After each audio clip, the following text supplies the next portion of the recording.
Hello, everyone, and welcome back to the Unexplained Diaries. Here on this channel, I share real life encounters with beings from beyond the skies to help you unwind and drift off to sleep. Before we dive in, I would love to hear from you. Leave a comment and let me know where you're tuning in from. Now, find a comfortable spot, relax, and let's begin. I was driving back from my cousin Daniel's place in eastern Kentucky, taking one of those narrow county roads that twist between farms and patches of woods. It was early August, just past dusk, the kind of evening where the air hung heavy and warm, even with the windows cracked. I had another hour before I hit anything close to a main road, but I didn't mind. I'd taken that route 100 times. The sky still had a bit of orange left in it, fading slow behind the hills, and the fields on either side of the road were full of crickets. I remember that part clearly because the windows were down and the sound came in steady, a background noise that kept me relaxed. My car, an old Subaru I bought from a guy named Melvin in town, rattled a little on the rough patches, but it always did that. About 10 minutes after leaving Daniel's, I noticed something on the side of the road up ahead. I thought at first it was a mailbox or maybe someone's kid's bike leaning against a fence post. As I got closer, the shape sharpened into a person. That part didn't bother me at first. People walk those roads sometimes, but this one wasn't walking, just standing there on the narrow gravel shoulder. When I got close enough to make out the details, I saw it was a kid. Couldn't have been older than 10 or 11. Thin, pale, wearing a dark jacket even though it was still warm enough that I had sweat behind my knees. The kid had one arm stretched out, thumb raised like he was hitchhiking. But he wasn't moving at all. Not shifting his weight, not turning his head as I approached, nothing. I slowed down automatically. I didn't plan on picking anyone up, especially not a kid out alone, but I wasn't about to fly past without checking if he needed help. My headlights washed over him as I rolled to a crawl. His face didn't change, just blank, staring at the car like he'd been waiting specifically for me. I stopped a few feet ahead so I could talk through the passenger side window. I leaned across the seat and called out, "Hey, you all right? You need me to call someone?" The kid stepped forward and leaned down toward the open window in this strange, stiff way, like each movement had been rehearsed. His face was close enough now that I could see how smooth his skin was, like he hadn't spent more than a minute outside in his life.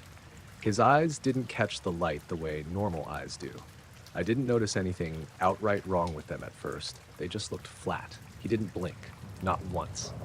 In this completely calm, quiet voice, he asked, "Have you seen our light?" I didn't even understand the question.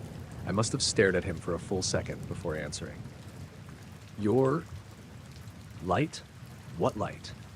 He didn't react, didn't repeat himself, didn't move. I remember thinking that maybe he was lost or hurt or had wandered away from some campsite. Kids sometimes say weird things when they're scared. I was about to ask where his parents were when the entire road lit up with a flash so bright it wiped out every other color around us. Not like lightning. There was no buildup, no flicker, no sound, just pure white that erased everything. My hands jumped off the wheel. I heard myself gasp because the brightness punched straight through my eyes into the back of my skull. It felt closer than something in the sky should have been. It felt close enough to touch the roof of the car. It lasted maybe half a second, maybe a little more. Hard to judge. When it vanished, it did so instantly, like someone flipping a switch. I blinked hard, trying to get my vision to settle. My eyes watered. The world came back in pieces. First the road, then the outline of the trees, then the dashboard lights. The kid was gone. I didn't see him running away. I didn't hear footsteps on gravel. He just wasn't there anymore. I twisted in my seat and checked the mirrors, half expecting to see him standing behind the car or off in the ditch. Nothing. Both sides of the road were completely empty.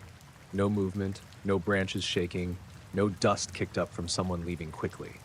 Just the same quiet dusk like nothing had happened at all, except the crickets had stopped. I didn't notice that right away. It hit only when the silence pressed in hard around the car. No bugs, no birds, no wind. The kind of quiet that feels thick. I put the Subaru back in drive and crept forward, glancing at both sides of the road every few seconds. I told myself the kid had just run off when the flash scared him. That made sense. A bright light appears out of nowhere. any kid would bolt.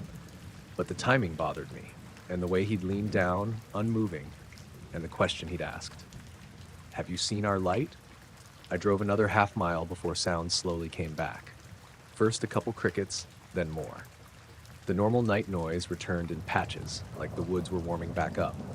By the time I hit a stretch of open field, I'd convinced myself to call someone. Maybe the sheriff's office, maybe Daniel, maybe nobody. I picked up my phone to check for service and saw the time, 8:42 p.m. I had left Daniel's at 8:11. The drive to that particular spot shouldn't have taken more than 15 minutes, 20 at the absolute most.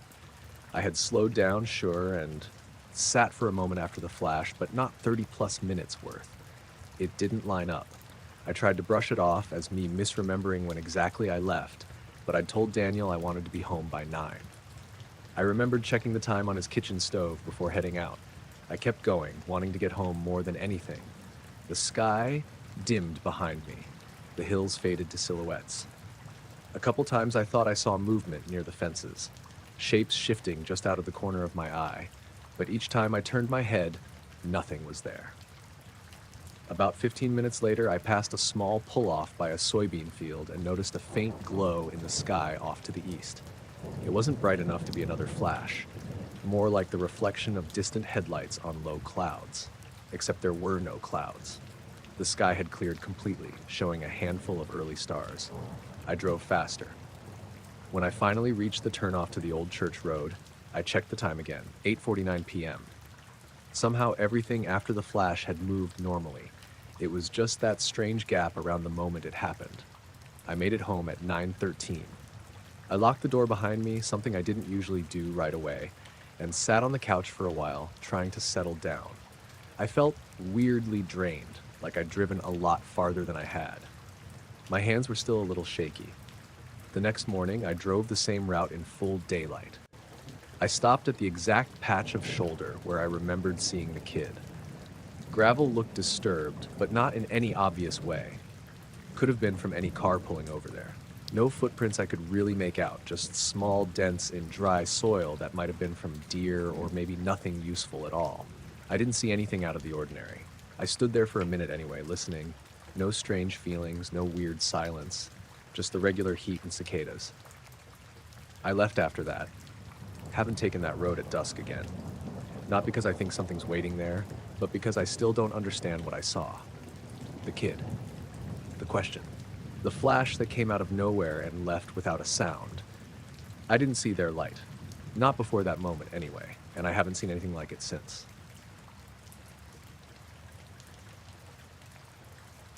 I pulled into the rest stop because my eyes were starting to blur, that gritty feeling that hits after too many hours staring at highway lines. It was somewhere in northern Idaho, maybe 40 miles past Bonner's Ferry. I'd been hauling a load of lumber up toward Kalispell and planned to sleep a couple hours before pushing through the last stretch. It was close to 2 a.m., the kind of hour when even the radio feels too loud. The place was empty. No cars, no other semis, not even a stray pickup. Just 2 long rows of parking spots, a bathroom building, and a flickering security light near the vending machines. The air had this damp chill to it, not quite cold, but enough that I could see the faintest bit of fog hugging the ground. The whole rest stop felt like it had been forgotten. I parked under one of the working lights and killed the engine. The sudden quiet made my ears ring. Usually I like that moment. No engine, no CB chatter, just stillness. But something about that night made it feel heavier than usual. I tried shaking it off. I was tired. That's all. I climbed into the sleeper to change my shirt and stretch my back. I'd barely gotten my boots off when I heard something outside. Not footsteps, more like faint tapping on metal. I sat still for a moment, listening. Nothing. No wind, no cars on the highway, nothing moving. I figured maybe the cooling engine made a sound and went back to unrolling my sleeping bag. But then I felt it again. This sense of being watched. It sounds dramatic, but it wasn't some big gut punch or anything. It was just this tiny shift in the air, like the silence had weight to it. I peeked out the side curtain. There was someone standing near the vending machines. A kid. Small, maybe 8 or 9. Too small to be out there alone at that hour. They were just staring at my truck. Not moving, not fidgeting, just this little silhouette under the flickering light. I slid back into the driver's seat to get a better look without opening the door. The kid was wearing a long, dark jacket that hung past their hips. Couldn't tell if it was a boy or girl from that distance. Their head was tilted slightly like they were waiting for something. I kept telling myself I should get out and ask if they were okay, but something held me back. Not fear, just hesitation, like my body didn't want to move closer. Instead, I cracked the window an inch and called out, "Hey, everything all right?" The kid didn't answer, didn't wave, didn't even twitch. They just kept staring at me. I was about to try again when the vending machine light flickered, and in that split second of dark, I swear the kid's eyes looked wrong. Not like a reflection or glare, just wrong. But the light came back, and I couldn't tell if I'd imagined it. I rubbed my face, took a breath, and tried again. "Do you need help? Are your parents around?" This time the kid moved, slowly, deliberate steps, not rushed. They walked closer, stopping halfway between the machines and my truck. Still too far to make out details clearly, but close enough that I could see their face was pale. Too pale for a kid spending time outdoors. Then this small, even voice carried across the lot. "Have you seen our parents' ship?" The wording hit me strange. I started to answer automatically. "What? Your parents, what?"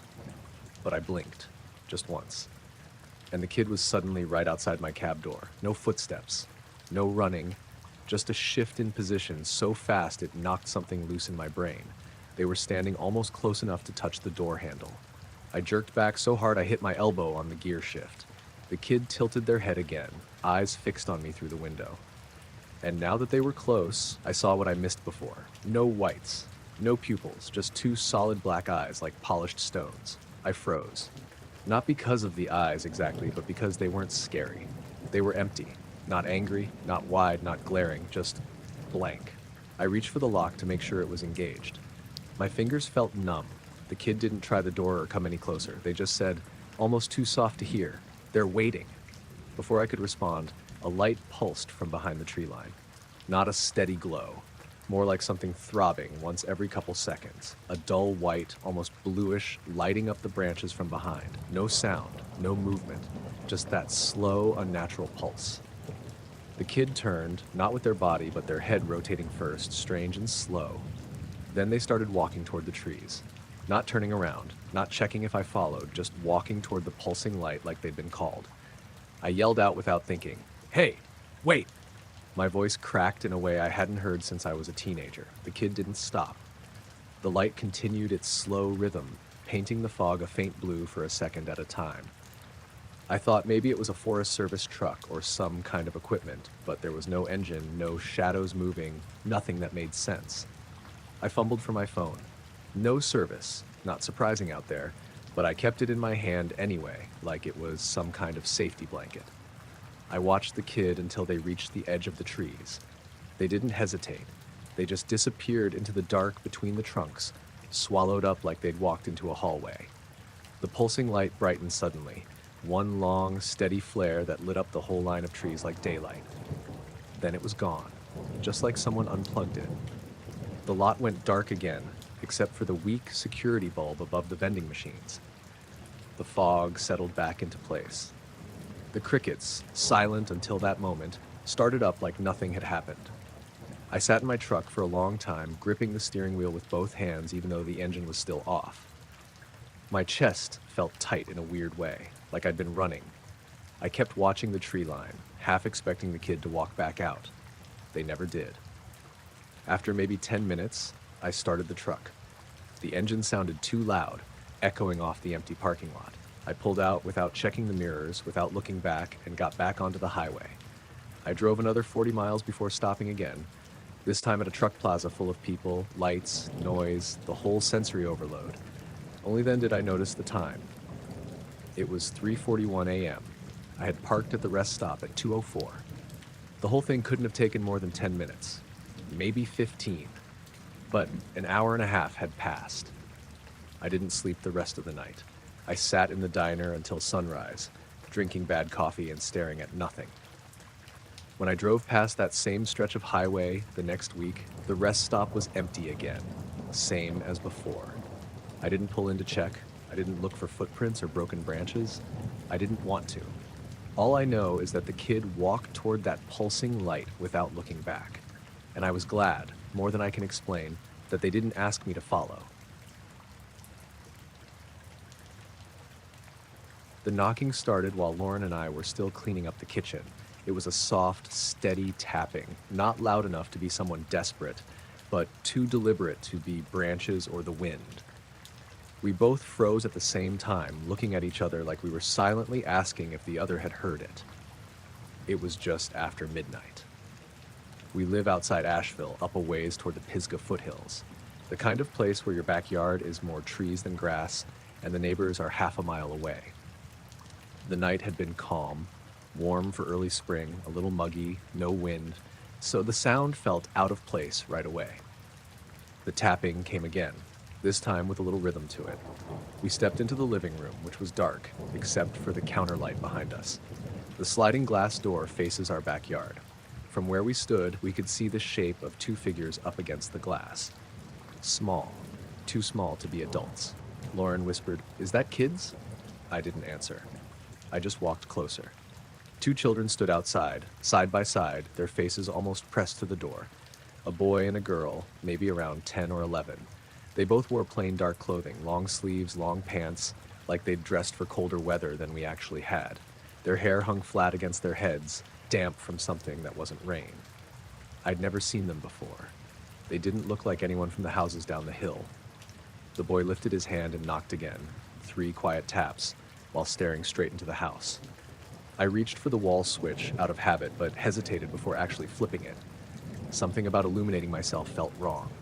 I cleared my throat. "Hey, you two okay? Are you lost?"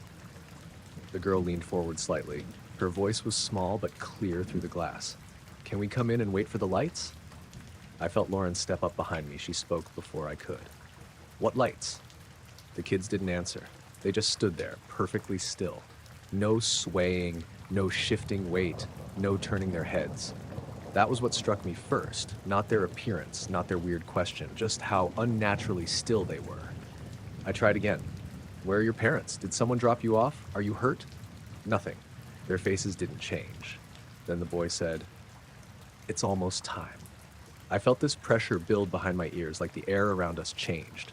Subtle, but real enough that I found myself swallowing to pop my ears. The kitchen light flickered behind us. "Maybe we should call someone," Lauren whispered. Before I could answer, the lights in the entire house went out. Everything dropped into black. There wasn't even that warm glow you get from appliances or devices on standby. It was just instant darkness. And in that darkness, outside the glass, a low humming sound rose up. Not mechanical, not electrical, more like a deep vibration coming through the ground itself. Our windows trembled just enough that I felt it in my feet before I heard it in my ears. I backed away from the door on instinct. Lauren grabbed my arm. "What is that?" she whispered. The humming grew stronger, not loud enough to hurt, but deep enough that it made my chest feel tight. The kids were just silhouettes now, backlit faintly by the hazy night sky, but even in that low light I could see their eyes. They were completely black, no whites, no reflectiveness, just 2 dark emptinesses staring in at us. The girl said again, soft and calm, "We need to come inside." I shook my head, though I wasn't sure they could see it. No, you need to. Just wait. We're calling someone." "We have to wait for the lights," the boy said. "It's safer." The humming pulsed thud like it was breathing. I fumbled in the dark for my phone on the counter, but couldn't see anything. My fingers slid across dishes, a cutting board, then finally grabbed the phone. Dead. Not low battery. Dead. It wouldn't even show the charging icon when I tried the cord. Lauren tried hers. Same thing. The humming steadied into something almost rhythmic. Then, just as suddenly as the power had cut out, the lights snapped back on, every light in the house at once, and the humming stopped so fast the silence felt sharp. I spun toward the glass door. The kids were gone. 1 second they'd been inches from the glass, faces pressed close enough to fog it slightly. The next they weren't there at all. No movement, no sound, just empty patio. Lauren whispered, "Where did they?" I unlocked the sliding door before she finished. I don't know why. Maybe part of me needed proof that they'd actually been there. I stepped outside onto the deck. The air felt weirdly warm, like the temperature had jumped. The trees didn't move, no insects chirping, No night sounds at all. The yard was visible now in the porch light. At first, I didn't see anything unusual. Then Lauren said, "Look, tiny footprints, dozens of them." Leading from the sliding door across the grass, bare feet, small. The sizes didn't match, some larger, some smaller, like multiple kids had walked together. They trailed toward the tree line at the back of the yard, stopping right where the woods started. There were no prints coming from the woods, only going into them. I stood there staring at the trail. The grass wasn't even dewy, so whatever had made the prints must have had damp feet, like they'd stepped out of water. Lauren grabbed my sleeve. "Let's go inside." We locked the door and sat on the couch in the lit-up living room, both of us still listening for the humming or knocking or anything at all. The house felt too bright, but neither of us was willing to turn any lights off. After a while, the normal night noises returned. Crickets, a distant owl, the low hum of the fridge clicking back on. We didn't talk much, didn't know what to say. Around 2 a.m., when it felt like enough time had passed to call it over, I checked the backyard again from the window. The footprints were still there, darkening in the porch light. No movement in the woods. The next morning, the prints were still visible, though the sun had dried them out. I followed them to the tree line, but didn't step in. The woods felt off somehow, like stepping past the first branch would shift the air again. When the wind kicked up around mid-morning, the grass smoothed itself out and the prints gradually disappeared, bending back into place. By noon, it looked like a normal backyard again. Neither of us found anything else. No torn clothes, no dropped toys, nothing to suggest real children had been there. But we both heard the knocking. We both saw the kids. And we both remember the humming, how it filled the whole yard, like it wasn't coming from the sky or the forest, but from everywhere at once. We still live in the same house, same sliding door, same woods. But when midnight gets close, we check the glass more often than we admit. And we don't open the curtains if we hear tapping. I was half asleep in the back of my truck when the tapping started. Not loud, just this light, rhythmic tap, tap, tap against the passenger side window. I remember thinking it was probably a branch or maybe a bird landing weird because nothing else made sense at the time. I was parked off an old service road near Lake Chelan in Washington, one of those wide dirt pull-offs people use during fishing season. I'd been there before. It was quiet, usually empty after dark, and the weather that night was mild. Cool but not cold, the kind of temperature where you don't really need a jacket unless the wind picks up. I'd fallen asleep around midnight after hiking most of the day. I wasn't even fully out, more of a drifting, half-dreaming state, when that tapping pulled me up. I tried to ignore it for a second, hoping it would stop, but it kept going. Too even. Too deliberate. I pushed myself upright, the sleeping bag bunching around my legs, and grabbed my phone.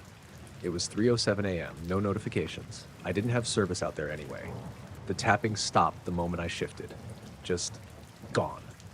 I sat still for a second, listening. The trees were quiet, no wind, no bugs buzzing against the glass. I don't know why, but that silence made me more nervous than the tapping did. I leaned over and looked through the cab window toward the passenger side. At first, I didn't see anything except the reflection of my own face in the glass. Then something moved, just a shape at the edge of my vision. I turned my head, and that's when I saw him. A kid, maybe 12 years old, thin, wearing this charcoal-colored hoodie that looked too big for him. He was standing right outside the window, close enough that I could see the outline of his hair through the glass. I froze so hard it felt like my muscles locked. He lifted his hand and tapped the window again. Soft, like he didn't want to scare me, but also didn't care if he did. I didn't open the door or roll the window down. I just said, "Hey, you okay?" My voice cracked a little. He nodded, slow and weirdly calm. Then he said, "Can I come inside where it's warm?" His voice threw me off. It was steady but flat, no emotion behind it. And the night wasn't cold. I mean, cool, sure, but definitely not cold enough for a kid to be wandering around shaking or anything. But he wasn't shaking. He wasn't even breathing heavy like he'd been walking far. "Where are your parents?" I asked. He didn't answer that. He just repeated, "Can I come inside?" I reached for my flashlight, keeping my eyes on him as best I could. Something about him felt wrong, and I didn't know why yet. When I clicked the flashlight on and pointed it toward the window, I expected him to jump or squint or something. Instead, he just stared straight into it. That's when I saw his eyes. Just black. Not dark brown, not shadowed. Black. Like the whole eye was one solid color. No reflection from the light. No glare. Nothing. My stomach dropped in this heavy, instinctive way. I didn't have a name for what I was looking at, but every part of my body told me to keep the doors locked. "I'm not opening the door," I said. My voice sounded stronger than I felt. "Tell me where your parents are and I'll..." "They're almost here," he said. That didn't sound like reassurance. It sounded like a warning. He turned his head then, like he was listening for something behind him. I tried to follow his gaze, but the forest was just a wall of dark. Then the light swept across the tree line. It came from the right, moving slow like a searchlight, but quieter than any car headlights I'd ever seen. It was bright white, almost bluish. It lit up the branches in this smooth glide that didn't match the usual bounce of someone walking with a flashlight. My first thought was, hikers? But who hikes with a spotlight at 3 a.m. and in that perfect, steady sweep? I looked back at the kid. He was gone, not walking away, not running, just gone. Like I'd blinked and lost him. I scrambled to unlock my phone, even though I knew I didn't have service. I dialed 911 anyway. Nothing. Call failed. The light passed across the tree line a second time. Same movement, same brightness, nothing mechanical about it. No sound. No shadows stretching and shifting the way they should. I slid into the driver's seat and turned the key. The engine fired on the first try, thank God. For a second I hesitated, wondering if I should stay in case that kid came back. But everything in me said leaving was the only smart option. I backed onto the service road fast enough that gravel kicked up against the truck bed. The light kept moving between the trees, slow and lazy, like it wasn't in any rush to leave. Once I got about a quarter mile down the road, the light slipped out of sight behind the trees. I kept driving anyway. I didn't stop until I was on the main road heading back toward Chelan proper. When I checked the clock again, it was 3:14 a.m. That didn't make sense at first. It felt like more time had passed. Not a lot more, but enough that the numbers didn't line up right in my head. I tried to shake it off. About 15 minutes later, I pulled into a gas station that was closed for the night. I parked under one of the lights and just sat there. The cab felt too quiet, too still. My hands wouldn't stop shaking, and I kept checking the windows like something might be standing outside them.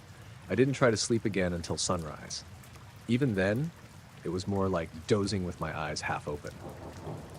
The next day, I drove back to the pull-off because part of me needed to see it in daylight. The spot looked normal. No footprints except my own, and maybe some older ones from hikers. No melted patches in the brush or anything strange on the ground. No signs a kid had been there. But I didn't stay long. I grabbed the rest of my gear and headed out. I told myself I'd come back later in the season, and maybe try camping again when more people were around. I didn't. Every time I thought about going back, I remembered that tapping on the glass. That flat voice asking to come inside where it's warm. Those completely black eyes reflecting nothing. And the way he disappeared between one blink and the next, right when that white light swept across the trees. I don't know what I saw out there. I've tried to explain it 100 different ways. Maybe the kid was sick or injured or had some eye condition I'd never heard of. Maybe the light was from people night hiking with high-powered gear. Maybe I was half asleep and more confused than I realized. But I know what I saw. I know how wrong it felt. And I know I left. I made it home. I'm fine now. I just don't camp alone anymore. And I haven't slept in the back of my truck since. I saw the kid on the side of County Road 18 just after 11. It was one of those muggy late August nights where the sky is clear but the air feels thick, and the only lights are your headlights and whatever stars manage to punch through the haze. I'd been driving home from my brother's place in Freeport, taking the back roads because I liked the quiet. Hardly anyone uses that stretch at night except farmers and the occasional long hauler cutting through. I spotted the kid because he wasn't moving, just standing at the edge of the cornfield, right where the gravel shoulder meets the asphalt.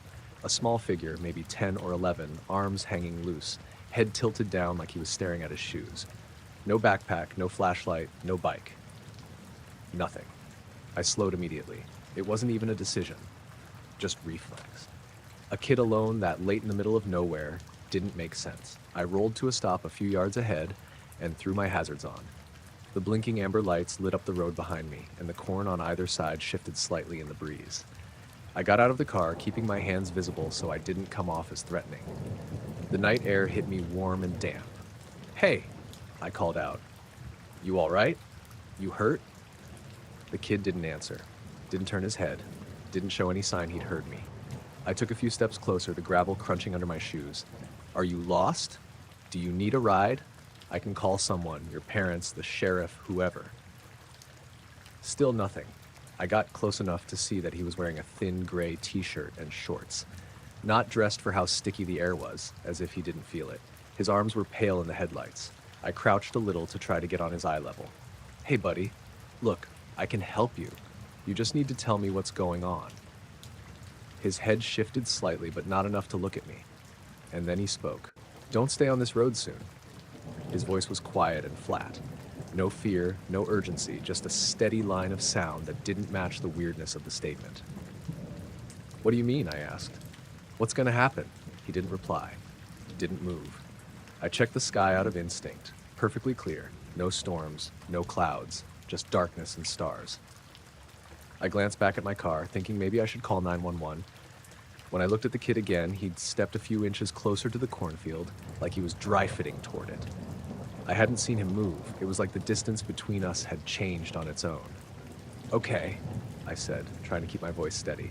"If you don't want help, that's fine, but you can't stay out here alone. There's nothing around for miles." The kid finally reacted, but not to what I said. He lifted one hand and pressed his palm gently against his own thigh, like he was grounding himself, and repeated, "Don't stay on this road soon." "Soon when?" I asked. "Next hour? Next minute?" That's when I felt the vibration. Not through the ground at first, through the air. A subtle buzzing in my chest. The same feeling you get standing too close to heavy machinery, except there was nothing around us but corn and empty road. I held my breath and listened. The asphalt trembled under my shoes. A low, deep vibration ran along the road like something enormous was passing overhead, except the sky was silent and still. No wind, no aircraft lights, nothing visible. The kid didn't react at all, like he expected it. The vibration grew stronger, enough that I had to widen my stance to keep my balance. It didn't rattle like an earthquake, more like a heavy engine idling right above us, but completely silent. My teeth buzzed. I looked up again, desperate to see something that explained it. Still nothing. Just stars. I took a step back. "Okay, we need to go. Come on, come with me." The vibration stopped. Instantly. Like a switch flipped. The night returned to its normal thickness, crickets starting back up in a scattered chorus like they were confused. The kid finally lifted his chin. Slowly. Too slowly. When his face came into the full wash of my headlights, I saw his eyes. Black, not dark brown. Solid black. No whites, no shine. Just flat voids staring straight at me like they weren't reflecting the light at all. I stumbled back one more step, my heel catching on the gravel. Jesus. He didn't blink, didn't flinch, just watched me, expression blank. Then he said as calmly as before, "It isn't safe here." I swallowed hard. "Okay," I said, "then let's leave." He turned away, not with his feet at first, but with his head, rotating toward the cornfield like he'd heard something call to him. His body followed a heartbeat later, stiff and strange, like he had to remind himself how walking worked. Then he stepped into the corn, not around it, not pushing it aside, just straight into it. The tall stalks parted with this soft, whispering sound, hardly moving even as he disappeared between them. I ran forward without thinking. "Hey, wait, come back!" But by the time I reached the edge of the field, the stalks were settling, swaying like someone had walked through. But I couldn't see him. The rows were too dense, too tall, and there was no flashlight strong enough to cut through that kind of darkness. "Kid," I yelled, "come back! It's dangerous in there." Silence. Then, somewhere deep in the field, something rustled. Light, quick movement. Could have been a raccoon. Could have been something following him. It didn't repeat. I backed away slowly. When I got to my car, I checked the time out of habit, 11:32. I'd left my brother's place at 10:50. The drive home should have been 20 minutes, but it felt like more time had passed. I drove the last few miles home, gripping the wheel so tight my fingers went numb. The whole way, I kept checking the rearview mirror, half expecting to see the kids standing on the shoulder behind me. Nothing followed me, but the odd buzzing sensation lingered in my chest all night, fading only after I finally crashed on the couch around 4. The next morning, I drove back down County Road 18. The spot where I'd stopped looked normal. No footprints except my own. No bent stalks at the edge of the corn. No sign anyone had been there. I walked along the shoulder anyway, kicking at gravel, hoping for something, anything that would prove the kid wasn't just a hallucination brought on by exhaustion. But the road was quiet, the sky clear, and somewhere across the cornfield, something let out a long, low creaking sound.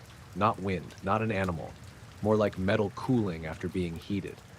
I didn't check it out. I got back in my car and left. I don't take County Road 18 at night anymore. It's not a fear thing. It's more like the kid gave me a warning, and even if it made no sense, I listened. And sometimes when I'm out late and the sky is too quiet, I still feel that vibration in my chest, just for a second, like something huge is passing unseen overhead. I noticed them as soon as I looked up from restocking the cigarette shelf. 2 kids standing side by side at pump 6, perfectly still. No car, no parents, no movement at all. Just standing there facing the store. It was close to 1:30 a.m., a slow Tuesday night at the gas station off Route 14 outside of Rockford. The kind of night where the hum of the coolers feels louder than anything else. It had just stopped raining, and the pavement outside glistened under the canopy lights. The air had that clean, wet smell that comes after a heavy downpour, and the station was completely empty, except for an old Honda parked at one of the vacuum stations across the lot. I remember thinking maybe the kids were waiting for someone inside, but nobody was in the store except me, and nobody had come through in almost an hour. I watched them for a few seconds. They didn't fidget, didn't look around, didn't talk to each other. The taller one, the boy, I think, had one hand hanging at his side and the other tucked into his sleeve like he was holding something small. The shorter one, a girl with shoulder-length hair plastered to her head from the rain, had both arms straight down like she was bracing herself. I waited another moment, expecting them to move. They didn't. Jesus, I muttered under my breath. Where'd you 2 come from? The more I stared, the more wrong they looked. Not injured wrong. Not lost wrong. Just wrong. Like they were waiting for something on a timer only they could see. I stepped away from the counter and went to the door.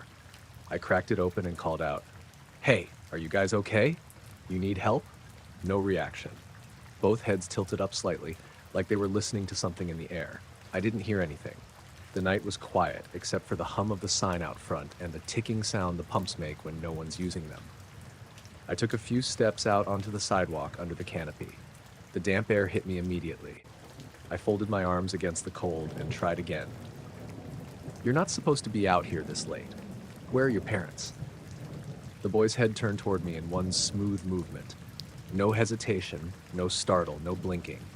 He asked in this flat, almost too clear voice, "Do you know what's above you?" It caught me off guard so hard I literally laughed just out of nervous confusion. Above me? Like the canopy? I looked up at it out of reflex. What? Did it look like it was falling or something? When I looked back down, both kids were staring at me. That was the moment I realized their eyes were completely black. From where I stood, maybe 10 feet away, the canopy lights should have reflected off them at least a little. But there was nothing, just 2 dark pits where their eyes should have been. My mouth went dry. I stepped back once. I don't know what you're talking about," I said. Right then, the station lights flickered. Not the usual quick dim you get during a surge. This was a full body drop in power. The canopy lights sputtered, the soda machine died for half a second, and the pump lights flashed off and back on. Inside, I heard the security monitor beep as the feed reset. The kids didn't flinch. All the hair on my arms stood up.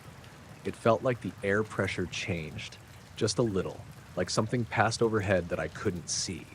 Not wind, more like static. "I'm going inside," I said automatically, already backing toward the door. The kids didn't move. didn't follow, didn't even turn their heads as I slipped back into the store and locked the door out of pure instinct. I hurried behind the counter and stared at the screen that showed the exterior cameras. At first, all 4 camera views were black. Then the feeds blinked back on. Pump 6 flashed white. Not bright like headlights, brighter. A shimmer, almost like a sphere of light, had burst across the lens for a split second. Just long enough for my brain to register it. Just long enough that I leaned closer to the monitor, thinking maybe moisture hit the camera. Then the feed stabilized. Pump 6 was empty. Both kids were gone. I blinked hard, thinking maybe I'd looked away and missed them running off. But the cameras cover the whole lot. There was nowhere for 2 kids to vanish without crossing the frame of at least one camera. I flipped through the angles anyway. Side lot, air pump, diesel lane, back corner by the dumpsters. Nothing. Not even footprints in the wet pavement. I checked the timestamp. Only 8 seconds had passed between the flicker and the sphere of light. I looked out the front windows. The rain-soaked pavement reflected the canopy lights. No movement, no silhouettes, no kids. I waited a couple minutes, expecting them to reappear or knock or something. They didn't. Then I did something stupid. I stepped back outside. I didn't go far, just a few steps under the canopy. I looked around the lot again. The air felt too still, like everything was paused. Pump 6's screen blinked once, the way it does when someone lifts the handle. But the handle was still on its cradle. The smell in the air changed. A faint metallic tang, like the way the air smells right before a lightning strike. I backed up toward the door. I kept expecting to see the kids walking across the lot or standing at the edge of the grass. Nothing. Inside again, I locked the door and kept one eye on the monitors for the rest of my shift. Around 4 a.m., 2 truckers came in for coffee, and the normal noise of conversation helped break that strangeness hanging around in my head. But every time I glanced at Pump 6 on the screen, I felt that tight, uneasy pressure in my chest again. At sunrise, I walked the lot one more time before heading home. The pavement was nearly dry by then. No footprints, no scuffs, nothing to prove anyone had been standing there. I paused at Pump 6 for a moment. The air felt normal again. I looked up at the canopy because of what the boy had said. "Do you know what's above you?" But there was nothing there except the underside of the metal roof and the morning sky beyond it. I clocked out early. Didn't sleep much when I got home. I kept replaying the way they stood there, unmoving, the way their eyes looked, and that strange flash on the camera. The station owner asked later if I'd hit the wrong button on the system because the cameras glitched. I told him I didn't know, which wasn't a lie. All I know is the kids were there, they spoke to me, the lights flickered, something bright showed up on the feed, then they were gone. And whenever I work nights now, I try not to look too long at Pump 6.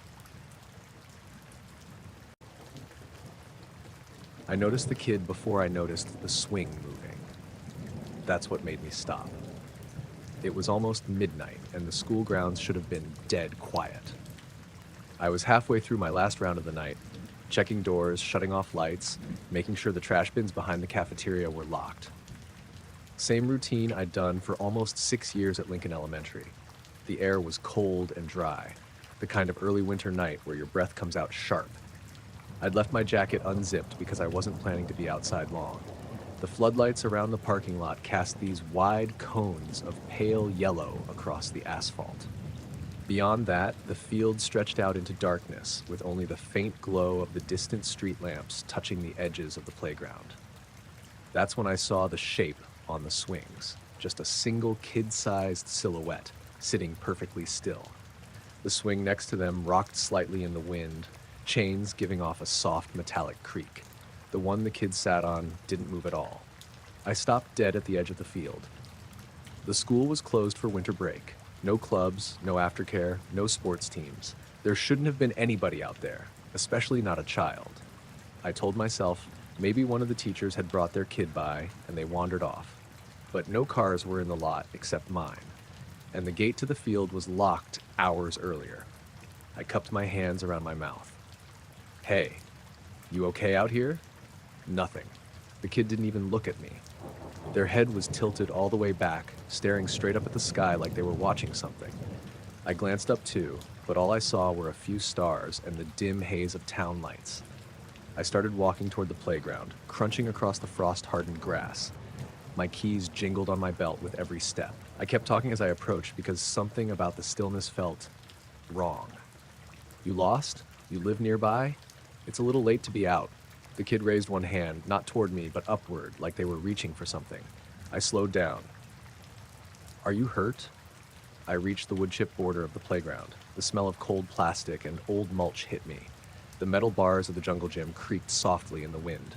Then the kid whispered, voice thin and tight. They're coming for me.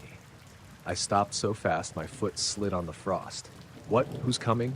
Do you need help? The kid lowered their hand but didn't look away from the sky. I stepped onto the playground, wood chips crunching under my boots, and got close enough to see more details. Dark clothes, too thin for the temperature, hands resting lightly on the swing chains, and hair that hung straight down, unmoving, like the kid wasn't breathing hard at all. Hey, I said softly. Look at me. I can take you inside, okay? It's warm in there. Just tell me what's going on. The kid finally lowered their head, very slowly, as if they'd forgotten how gravity worked. And when their face aligned with mine, I saw their eyes. Black, not shadowed, not dark. Solid, glassy black, reflecting none of the field lights behind me. I took a step back without meaning to. The cold air burned in my throat. Okay, I said carefully. Let's just stay calm. You can come with me. We'll call someone. The kid didn't blink, didn't speak. Then the light swept across the field. It came from the left, moving in a perfectly straight line across the playground. A narrow beam of white, maybe 3 feet wide, glowing like a spotlight but with no visible source. No hum from a drone, no helicopter sound, no floodlights from the buildings. Just a beam sliding across the grass as smooth as a laser pointer. My shadow stretched long across the ground as the light passed over me, sharpening every detail like daylight. The kid whispered, "Too late." I whipped my head upward, hoping to see a plane, a searchlight, anything. But the sky was empty. Clear. No clouds. No movement. Nothing that could have produced a beam that bright. The light swept over the playground next. The swings lit up like they were under a pure white sun. The metal chains gleamed. The frost on the plastic seats sparkled. And the kid, gone. Not faded, not lifted, not blurred. Just gone. The swing hung still, perfectly straight, the seat cold and untouched. I took 2 shaky steps forward and grabbed the swing, half expecting it to still be warm. It was freezing, like no one had been sitting there at all. The beam of light continued moving across the field, reaching the far fence. Then it simply stopped. No dimming, no flicker, like it had hit an invisible wall. It vanished. The field went dark again except for the usual street lamps. I stood there breathing too fast, scanning the tree line, the shadows, the sky. Nothing moved. The silence felt thick. Even the wind had stopped. "Hello?" I called out. My voice sounded small. "Kid, you there?" No response. I checked behind the slide, the picnic tables, the equipment shed. I even shined my flashlight across the field. Nothing. I walked the perimeter twice, calling out until my throat hurt. If the kid had run, I would have seen footprints. If they'd hidden, I would have spotted movement. The frost was untouched, except for my own tracks. After 10 minutes, I went back inside the building, locking the door behind me. My hands shook when I turned the deadbolt. I sat in the break room trying to calm down, listening for anything. Footsteps, a knock, anything at all. Nothing happened. The rest of my shift, I kept replaying what I'd seen. The kid's eyes. Their voice. That beam of light with no origin. I didn't write an incident report. What would I even have written? At sunrise, I walked out to the playground again. The swing was still. Frost covered everything. Not a single disturbance in the wood chips, except where I'd stepped the night before. I checked the field too. No footprints. No marks from equipment or vehicles. Just empty winter grass stretching between chain-link fences. I didn't tell anyone on the morning shift. They'd have laughed. Or worse, they'd have believed me. I just went home, lay in bed, and stared at the ceiling until my alarm went off again for the next night's shift. Now, every time I walk past that playground after dark, I look at the swings. Sometimes they sway a little in the wind. Sometimes they don't move at all. But twice since that night, I've found the swing facing slightly crooked when the rest are lined up straight, like someone small sat there for a minute, watching the sky, then slipped away before I came outside. I always stand there for a moment, listening to the quiet, waiting to hear a whisper or see a beam of light cross the field again. It hasn't happened. Not yet. I was taking my trash cans to the curb when I first saw them. Two kids standing on the front porch of the house next door, knocking on the door in this weird, steady rhythm. Tap, tap, tap, pause, tap, tap, tap. It was almost too even, like they'd practiced it. It was close to 9:45 p.m., early September, warm enough that I was in shorts and a t-shirt. Our subdivision outside Fort Wayne is usually quiet at that hour. Porch lights, sprinkler timers, the occasional dog barking. Nothing strange. But the moment I saw those kids, something in me locked up. My neighbor, the Fergusons, were out of town visiting their daughter. Their driveway was empty. Their porch light was off. No reason for anyone to be knocking. I stopped near the edge of my driveway, one hand on the trash can handle, listening. The kids didn't notice me at first. Or maybe they did and just didn't care. They were both facing the door, standing close enough that their shoulders almost touched. A boy and a girl, maybe 11 or 12. Their clothes were plain, dark pants, long-sleeved shirts, too much fabric for the warm night. Their hair hung straight and flat, and neither of them seemed to be sweating. I cleared my throat. "You two okay?" They froze. Not startled, not surprised, just stopped. The boy's hand hovered midair from his last knock. Then, in perfect unison, both heads turned toward me. Something about that motion sent a cold feeling through my chest. It was too synchronized, like mirrors moving. The girl spoke first. "Do you have a place to hide from the bright ones?" Her voice was soft, almost polite, but the question made zero sense. "The what?" I asked. They didn't step off the porch. They didn't come closer. They just stared. And that's when I noticed their eyes. At first I thought the porch shadows were playing tricks on me. The Fergusons' porch light was off, and only the faint light from the street lamp reached them. But the kids' eyes weren't catching any reflections. They were just solid black, depthless, like someone had filled their eyes in with ink. My mouth went dry. "Look, I think you might be lost. Nobody's home there." The boy blinked once, a slow, oddly heavy blink, and asked, "Do you have somewhere safe?" Something shifted in the air then, a pressure almost. The hairs on my arms lifted, and the space around us felt charged, the way it does before a storm, except the sky was clear. I pulled my phone from my pocket without thinking. I don't know what I expected. Maybe to call someone, or at least use the flashlight. The screen was already on, but it jittered violently. The icons stretched, glitched, flickered. My wallpaper split into jagged shapes. The time at the top kept changing. 9:45, 9:46, 3:12, 12:08, back to 9:45. I stared at it, my stomach twisting. What the hell? The kids didn't react. They just stood there, watching me, those black eyes reflecting nothing. A low hum started in the air. Not loud, barely above a whisper, but deep enough that I felt it more than heard it. Like a faint electrical vibration threading through the neighborhood. My porch light flickered once. The street lamp hummed louder. "Do you hear that?" I asked, even though I didn't expect them to answer. The kids nodded. Perfectly in sync. The girl said, "They're close." The boy added, "Too close." I looked up and down the street, expecting maybe a car to pull around the corner, some explanation for the strange humming. But the road was empty. All the houses were dark and quiet. My phone buzzed violently in my hand and then went black, refusing to turn back on. I took a step back toward my own porch, heart pounding. "Okay, I don't know what's going on, but you need to tell me where you live." Instead of, "I'll walk you home," or... The hum grew sharper. Not louder, just more focused, almost like it was coming from the air directly above us. I looked up instinctively. The sky was empty, clear, silent. No planes, no drones, no lights, nothing that could have made that sound. When I looked back down, the kids were gone. Not running down the driveway, not cutting through the yard, not stepping off the porch. Gone. The Fergusons' porch was empty, completely empty, no sign of movement. No sound from the bushes, nothing. I froze, staring at the spot where they'd stood. My pulse hammered in my neck. The hum faded slowly, draining out of the air until the night felt normal again, too normal. I backed up toward my own house, scanning the street, the shadows, the yards. Everything was still. Even the cicadas seemed to be waiting for something. Then I noticed something on the porch. Smears. Small, faint marks on the wood, like someone with wet soles had stood there. Not footprints exactly. just darkened impressions where pressure had been applied. They formed two small, perfect ovals side by side. I stepped closer, crouching down to look. The wood was cool to the touch, but the faint marks were warm, as if someone had just been standing there moments earlier. The trash can sat forgotten in the street. My phone restarted on its own, the screen returning to normal like nothing had happened. I didn't call anyone, didn't know what to say. I went inside and locked every door. About half an hour later, I checked the porch again from my downstairs window.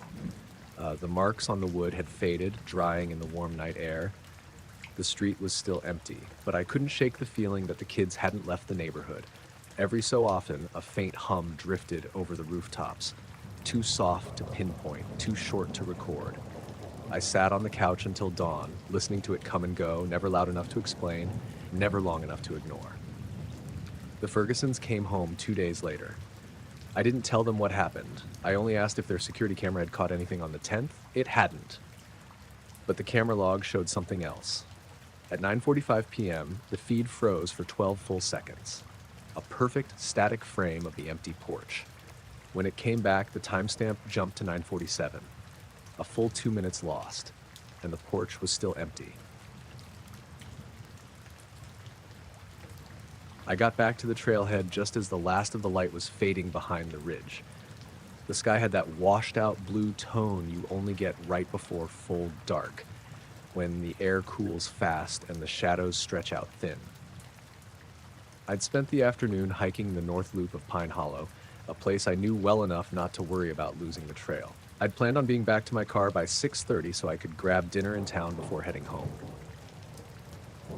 My phone was dead. My fault for forgetting the battery pack, so the only timekeeper I had was my cheap analog watch.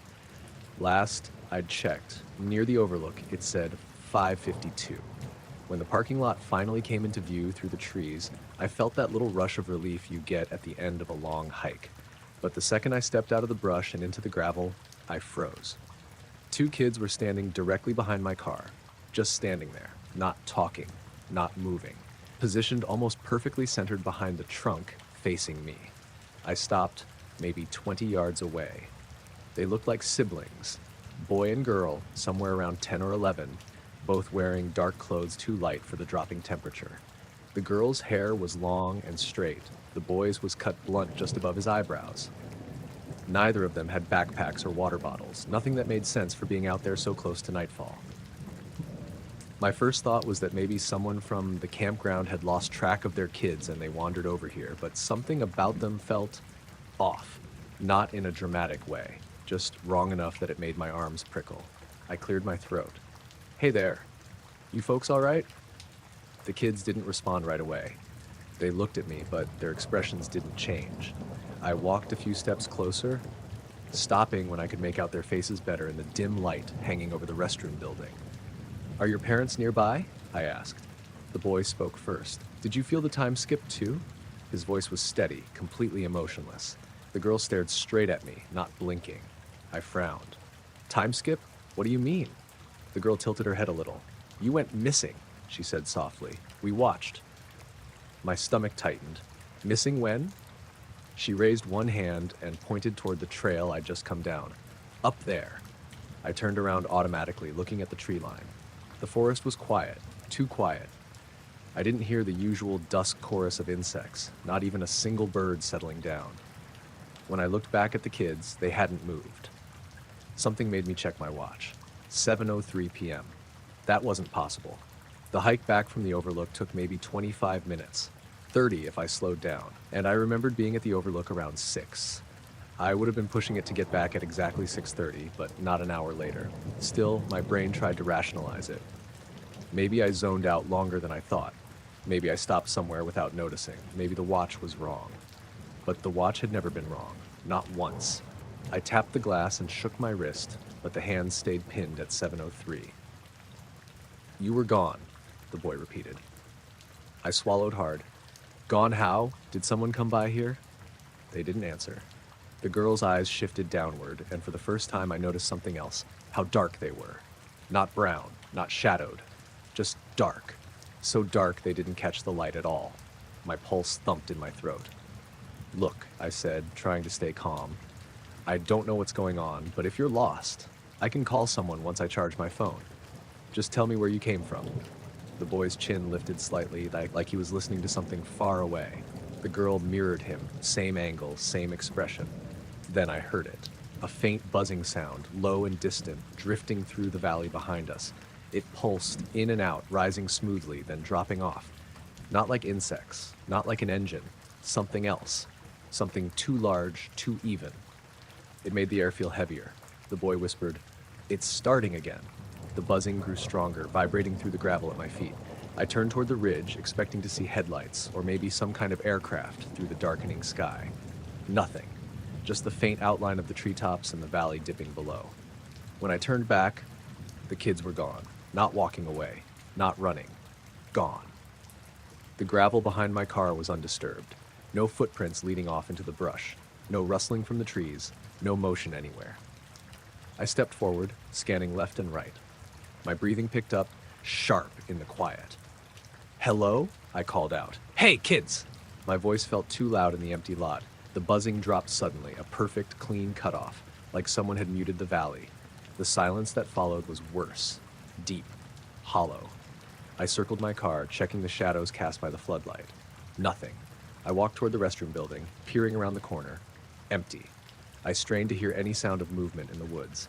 There was still nothing. No insects, no wind, just the faint hiss of my own breath. After a minute, the normal sounds of the evening began trickling back, one cricket then another. A breeze rustled the tops of the pines. Something small skittered in the underbrush near the trail entrance. Only then did my chest loosen. I got into my car, hands shaking a little as I closed the door. The interior felt too tight, like the whole world had shrunk without warning.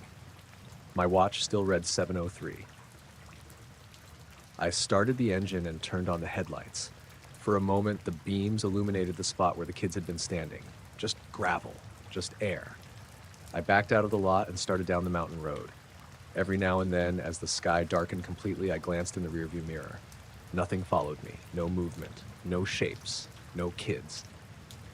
But halfway down the valley, the buzzing started again. Faint, distant, almost like an echo.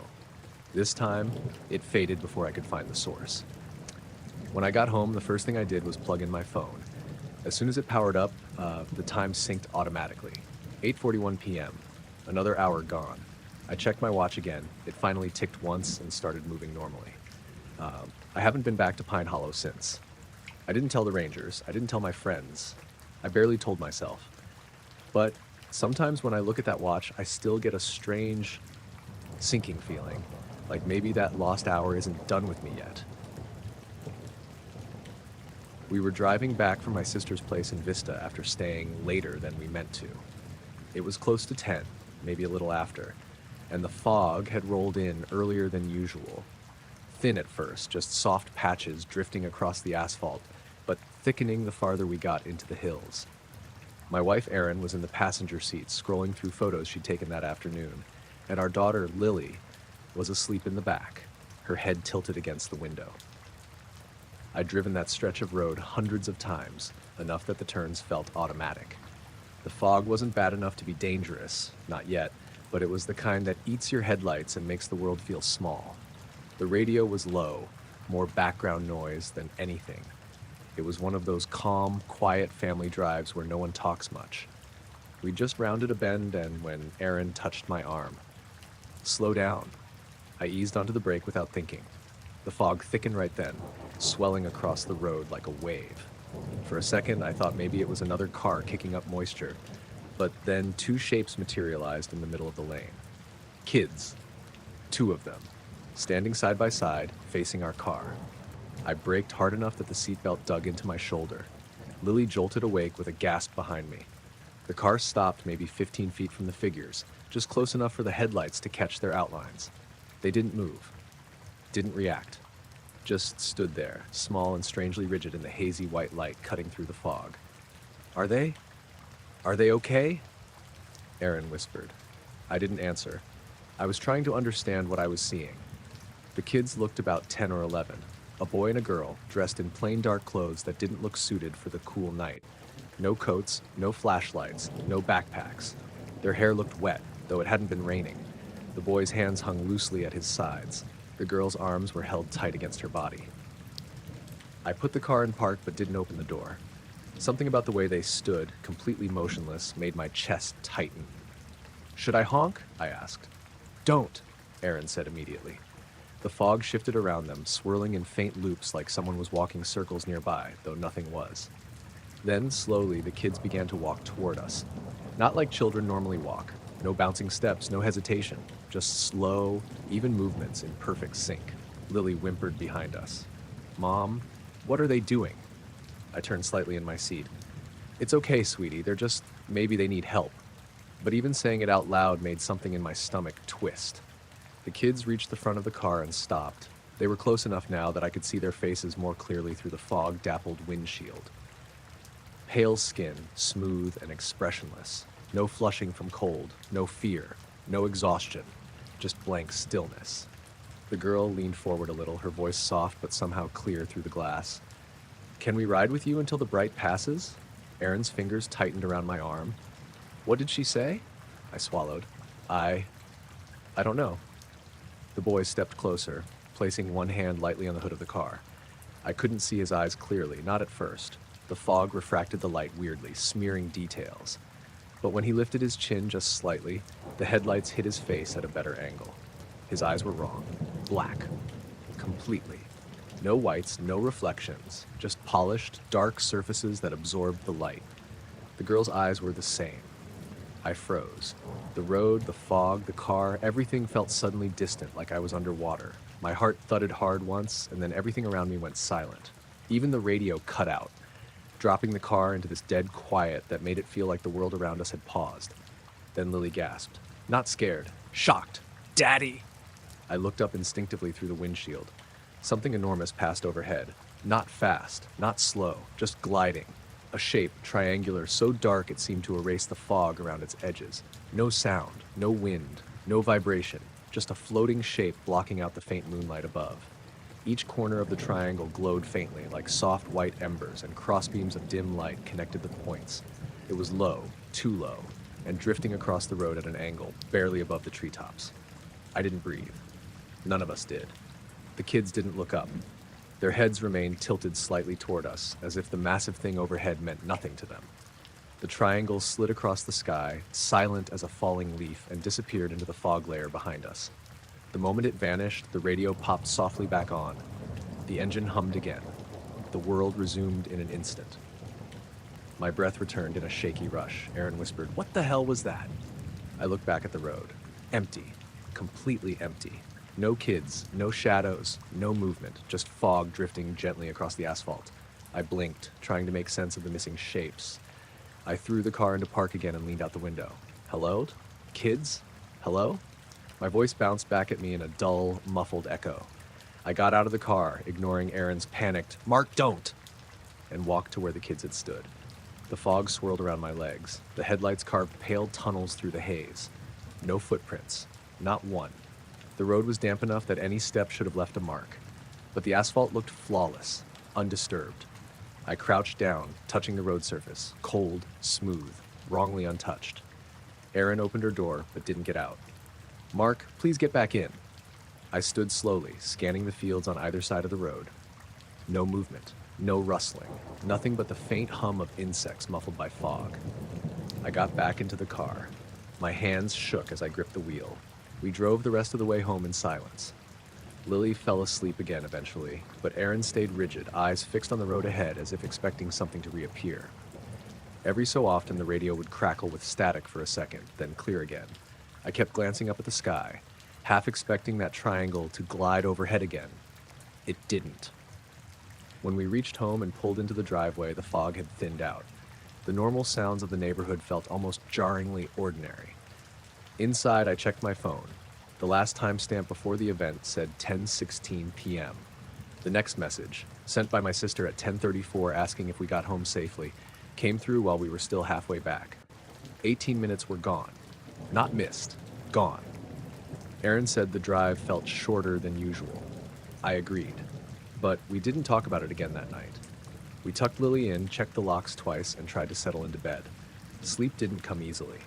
Every time I closed my eyes, I saw the kids staring at us through the fog, asking to ride with us until the bright passes. And that triangular shape, silent, enormous, drifting through the night sky like it was searching for something or someone. We still drive that road sometimes, but never in fog, and never after sunset. I was taking Daisy out for her last walk of the night, sometime close to 10:30. It was early November, one of those cold, dry nights where you can see your breath even though the air is still.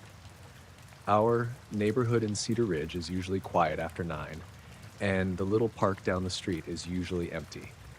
Just a couple swings, a slide, a bench, and a patch of grass that always seems a bit too dark compared to the rest of the neighborhood.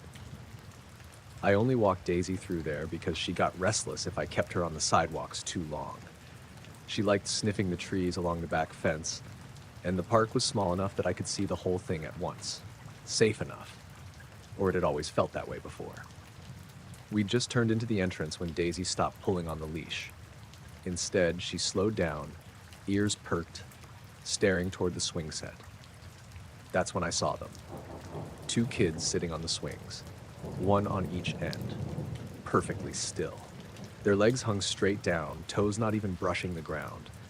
I stopped walking. For a second, I honestly couldn't process it. The park is usually dead at that hour. No teenagers cutting through, no late dog walkers besides me. The security lights around the tennis courts cast just enough glow to see their shapes, but not enough to make out details. The kids weren't talking. They weren't moving. They were just sitting there like they'd been placed on the swings. "Hello?" I called out. I didn't want to startle them, and part of me hoped they'd just wave or laugh or something normal. They didn't. Daisy let out a low whine, her body pressing closer to my leg. That was strange. She's usually friendly to a fault. She'll drag me across a street to sniff someone. Not now. She wouldn't take her eyes off the swings. I took a few steps closer, keeping the leash short. "Are you two okay? Is someone with you?" The kid on the left, looked like a girl, long hair, maybe 10 or 11, lifted her head slowly, too slowly. Her face tilted in this oddly smooth motion until she was looking straight at me. The boy on the right did the same, synchronized perfectly. I froze. Their faces were pale in the patchy light, their expressions blank. They weren't shivering, even though I could see my own breath in front of me. Their clothes looked thin, dark shirts, dark pants, not warm enough for the night. Then the girl spoke. "Did you hear the calling tone?" Her voice was soft but carried, like she wasn't trying to whisper or yell, just stating something. "The what?" I asked. "The tone," the boy said, "from above." I looked up instinctively. The sky was clear, just a few scattered stars and a faint haze from the nearby highway. Nothing to make a tone. "No," I said, trying to keep my voice normal. "Is that why you're out here? Did you hear something weird?" They didn't answer. They just kept staring. Daisy pulled hard on the leash, backing up now, her growl low enough that I barely heard it. I reached down to calm her, but my hand shook a little.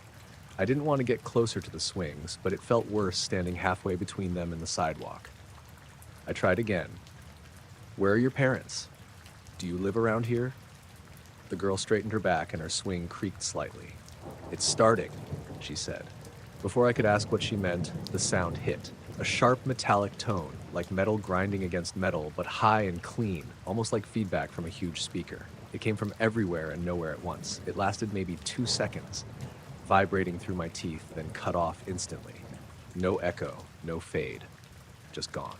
Daisy bolted. She yanked the leash so hard I dropped it. She ran full speed across the park toward our street, tail tucked, not even looking back. I spun around to grab the leash, but she was already halfway home. "Daisy!" I called, but she disappeared around the chain-link fence. I turned back immediately. The kids were gone.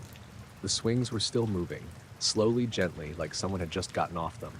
The chains clinked softly in the cold air, but the seats were empty. No kids running away, no shadows slipping behind the slide, no movement in the trees, just the empty park and those swaying swings. I walked toward them without meaning to. My brain felt foggy, confused, like I was missing something obvious. The swings kept moving, tiny arcs back and forth, creaking lightly. The grass around the swing set was undisturbed. No footprints, no rustling, no sign of 2 children slipping away in the seconds it took me to turn. I checked behind the small shed that held the maintenance tools. Nothing. I scanned the sidewalk outside the park. Empty. My breath kept coming out too fast, frosting in the air in short bursts. I forced myself to walk home, calling for Daisy with every step. She was waiting on our porch, trembling, her paw scratching at the door like she couldn't stand being outside another second. I scooped up the leash and took her inside, locking the door behind us. She wouldn't leave my side for the rest of the night. Around midnight, while I was sitting at the kitchen table trying to calm down, I heard a faint, metallic ping from outside. Not loud, not long, just one small, sharp sound like something settled or shifted in the air. I turned off the lights and looked out the window toward the park. The swings were still moving. No wind. Nothing else stirred. I went back to the table and sat down, Daisy curled under my feet, shivering even though the house was warm. The tone hasn't happened again. At least, not in a way I've heard. But whenever I walk past the park now, even during the day, I feel my stomach twist, and Daisy won't go near the swings anymore. She avoids the whole patch of grass, pulling hard on the leash until we're back on the sidewalk. I haven't seen the kids since. Some nights, though, when the air is cold and the neighborhood is quiet, I swear I hear the swings creaking, back and forth, like someone is sitting there again, waiting, listening for that metallic tone from above.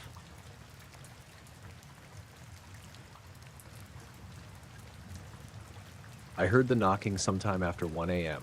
I'd been drifting in and out of sleep, half watching the muted TV in my motel room.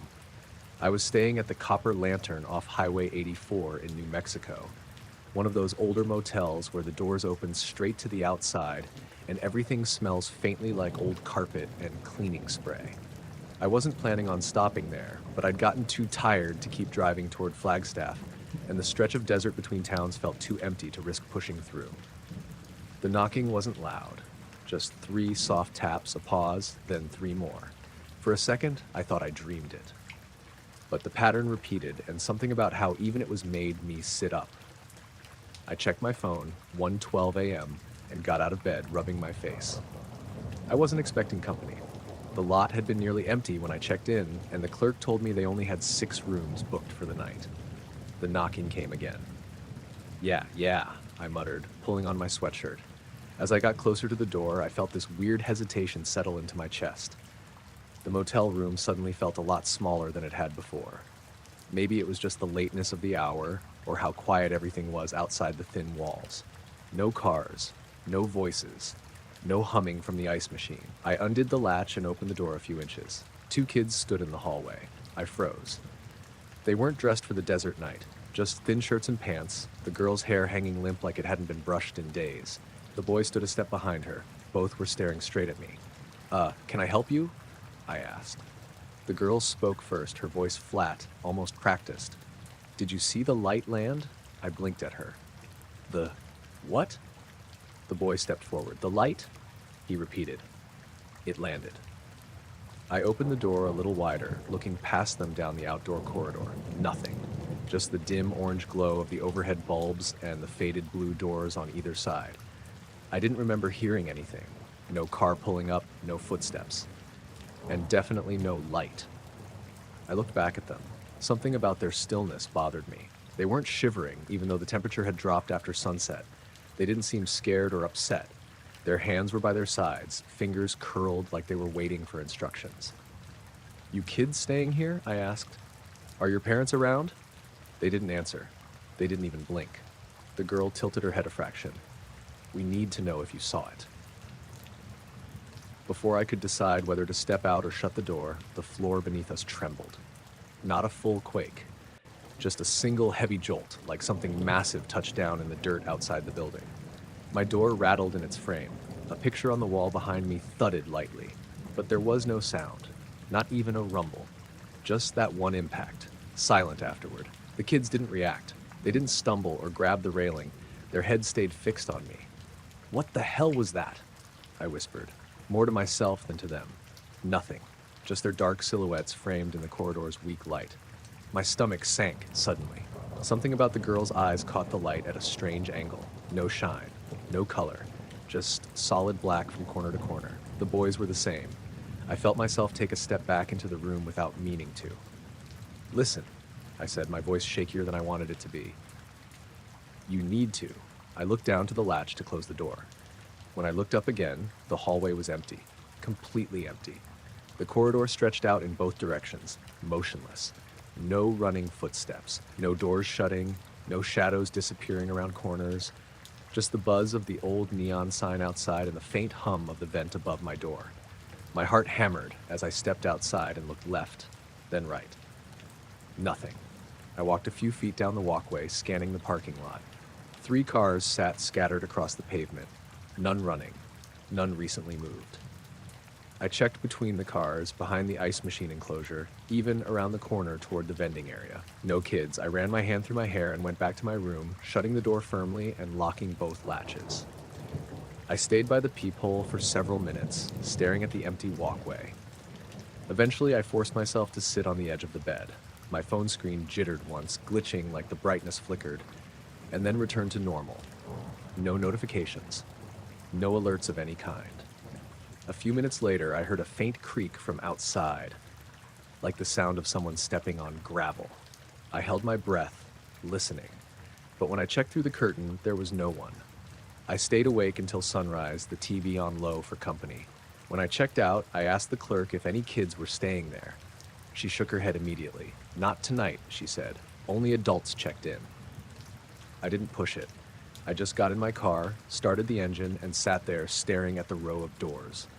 Room 117, 119, 121, my room didn't look any different than the others. Same faded paint, same rattling AC unit beneath the window. Nothing that said 2 kids had ever stood outside at 1 in the morning asking about some light. I drove off and didn't look back. But sometimes, when I'm lying in some other cheap motel on some other lonely highway, I hear that soft knock again. 3 taps, a pause, then 3 more. I never open the door right away now. Not until I look through the peephole first. I was finishing up in the machine shed when I saw them. The sun had dipped behind the far tree line maybe 10 minutes earlier, leaving that in-between light where everything looks washed out and flat. My fields stretched out in long, quiet rows of early summer corn, the tassels barely showing. I just shut off the tractor and was rolling the door closed when movement down the driveway caught my eye. 2 kids, walking calmly toward the house like they belonged there. At first I thought maybe they were from the Thompson place a few miles down, but those kids were younger and rarely wandered off. These 2 looked older, maybe 10 or 11. A boy and a girl walking side by side in perfect step. They weren't rushing. They weren't lost. Just approaching. I stepped out from the shed, wiping my hands on a rag. "Evenin'," I called. "You folks need help?" They didn't stop until they were about 20 feet away. Close enough for me to see their clothes were too thin for the cool evening. Dark shirts, dark pants, stiff like old uniforms. There was something clean and strange about them, like they hadn't been outside long enough to get dusty or sweaty. The girl spoke first. "Can we wait in the barn?" Her voice was soft and monotone, not nervous or shy, just flat. I frowned. "Wait for what?" "The arrival," the boy said. His tone matched hers exactly. I gave a dry laugh, partly because the alternative was getting creeped out. "You mean your parents? Are they coming to pick you up?" The 2 kids simply stared at me, not blinking, not shifting, just staring. The driveway gravel was still warm under my boots. The air was still. Even the cicadas had quieted down, which struck me as odd. Usually around sunset, the whole farm buzzes like a generator. "Look," I said, taking a step closer, "nobody should be walking out here this late. You know how far the road is? A couple miles at least. Tell me where you came from. I'll get you home." The girl looked up toward the sky, her head lifting in this smooth, unnatural arc. "They're close," she said. Right then, the atmosphere changed. It wasn't loud. It wasn't anything like thunder. It was more like pressure shifting, like the air thickened around us. The hairs on my arms rose. My ears popped softly, as if a storm front had rolled through all at once. The boy turned his head toward the cornfields. "It's starting." Before I could ask what he meant, the sky above my north field lit up. A pale blue glow, soft at first, spread like a silent curtain over the crops. It wasn't coming from the ground. It wasn't coming from the horizon. It was just there, hanging above the field like mist catching moonlight, except the moon wasn't even up yet. The corn shimmered under it, the tips of the stalks glowing faintly. No sound, no heat, just a huge wash of blue light sweeping across my land, too bright to be natural, but too soft to be anything mechanical. I instinctively stepped backward, closer to the kids. "What is that?" I said aloud, though I didn't expect an answer. Neither of them looked up at the light. Neither flinched. They just watched me. That's when I noticed their eyes. Black, completely, solid, no reflections, no whites, just dark, glossy nothingness staring out of two pale faces. My throat tightened. "Okay, that's enough. You kids need to come inside so we can call." I turned toward them fully, and they were gone. Not walking away, not hiding behind anything, just gone. The driveway stretched empty in front of me, the gravel lightly disturbed only where they'd been standing a second earlier. The blue glow pulsed once above the corn, brighter this time, lighting the field like daylight for a split second. Then it dimmed to a soft haze again. My heart hammered in my chest, and every part of me wanted to back away from the field, from the barn, from everything. But I forced myself to look around to make sure those kids hadn't run off toward the tree line or the equipment shed. Something caught my eye near the edge of the corn. Footprints, small ones, 2 sets, leading straight into the tall stalks. No other marks, no crushed weeds suggesting they went back out. Just a clean path of small impressions disappearing into the rows. I stood there staring, waiting to hear something. Footsteps, rustling, whispers, anything that would make sense of it. Nothing came. The blue glow flickered again overhead, rippling like it was pushed by a breeze I couldn't feel. It rolled across the tops of the stalks, making them take on a faint metallic sheen. My breath came out shaky. I took one slow step backward, then another. I didn't turn around until I was halfway to the house. When I looked over my shoulder at the field one last time, the light vanished. Not faded, vanished. Like someone had flipped a switch. Darkness dropped over the land again. The cicadas resumed chirping. A frog croaked somewhere by the pond. The world snapped back to normal in a way that felt almost more frightening.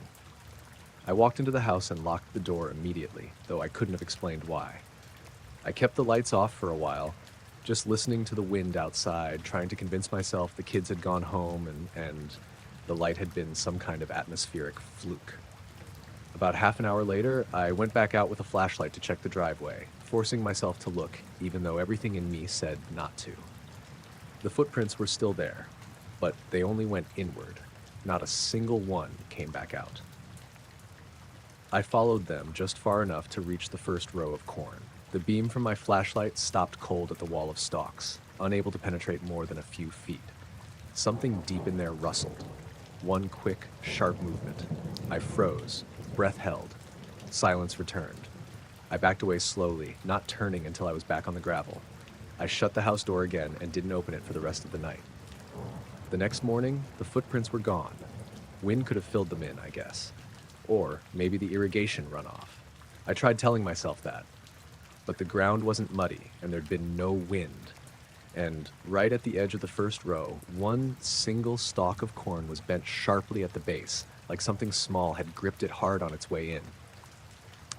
I still checked the driveway every evening at sunset, scanning for any shapes walking toward the house. I don't know what I'd do if I saw those kids again, but I know I wouldn't let them anywhere near the barn. I rolled up to the intersection a little before midnight. It was one of those four-way stops in the middle of nowhere. Just 2 long country roads crossing each other with a single blinking red light hanging from a wire. I'd been driving home from my cousin's place after helping him pack up some equipment for his landscaping business.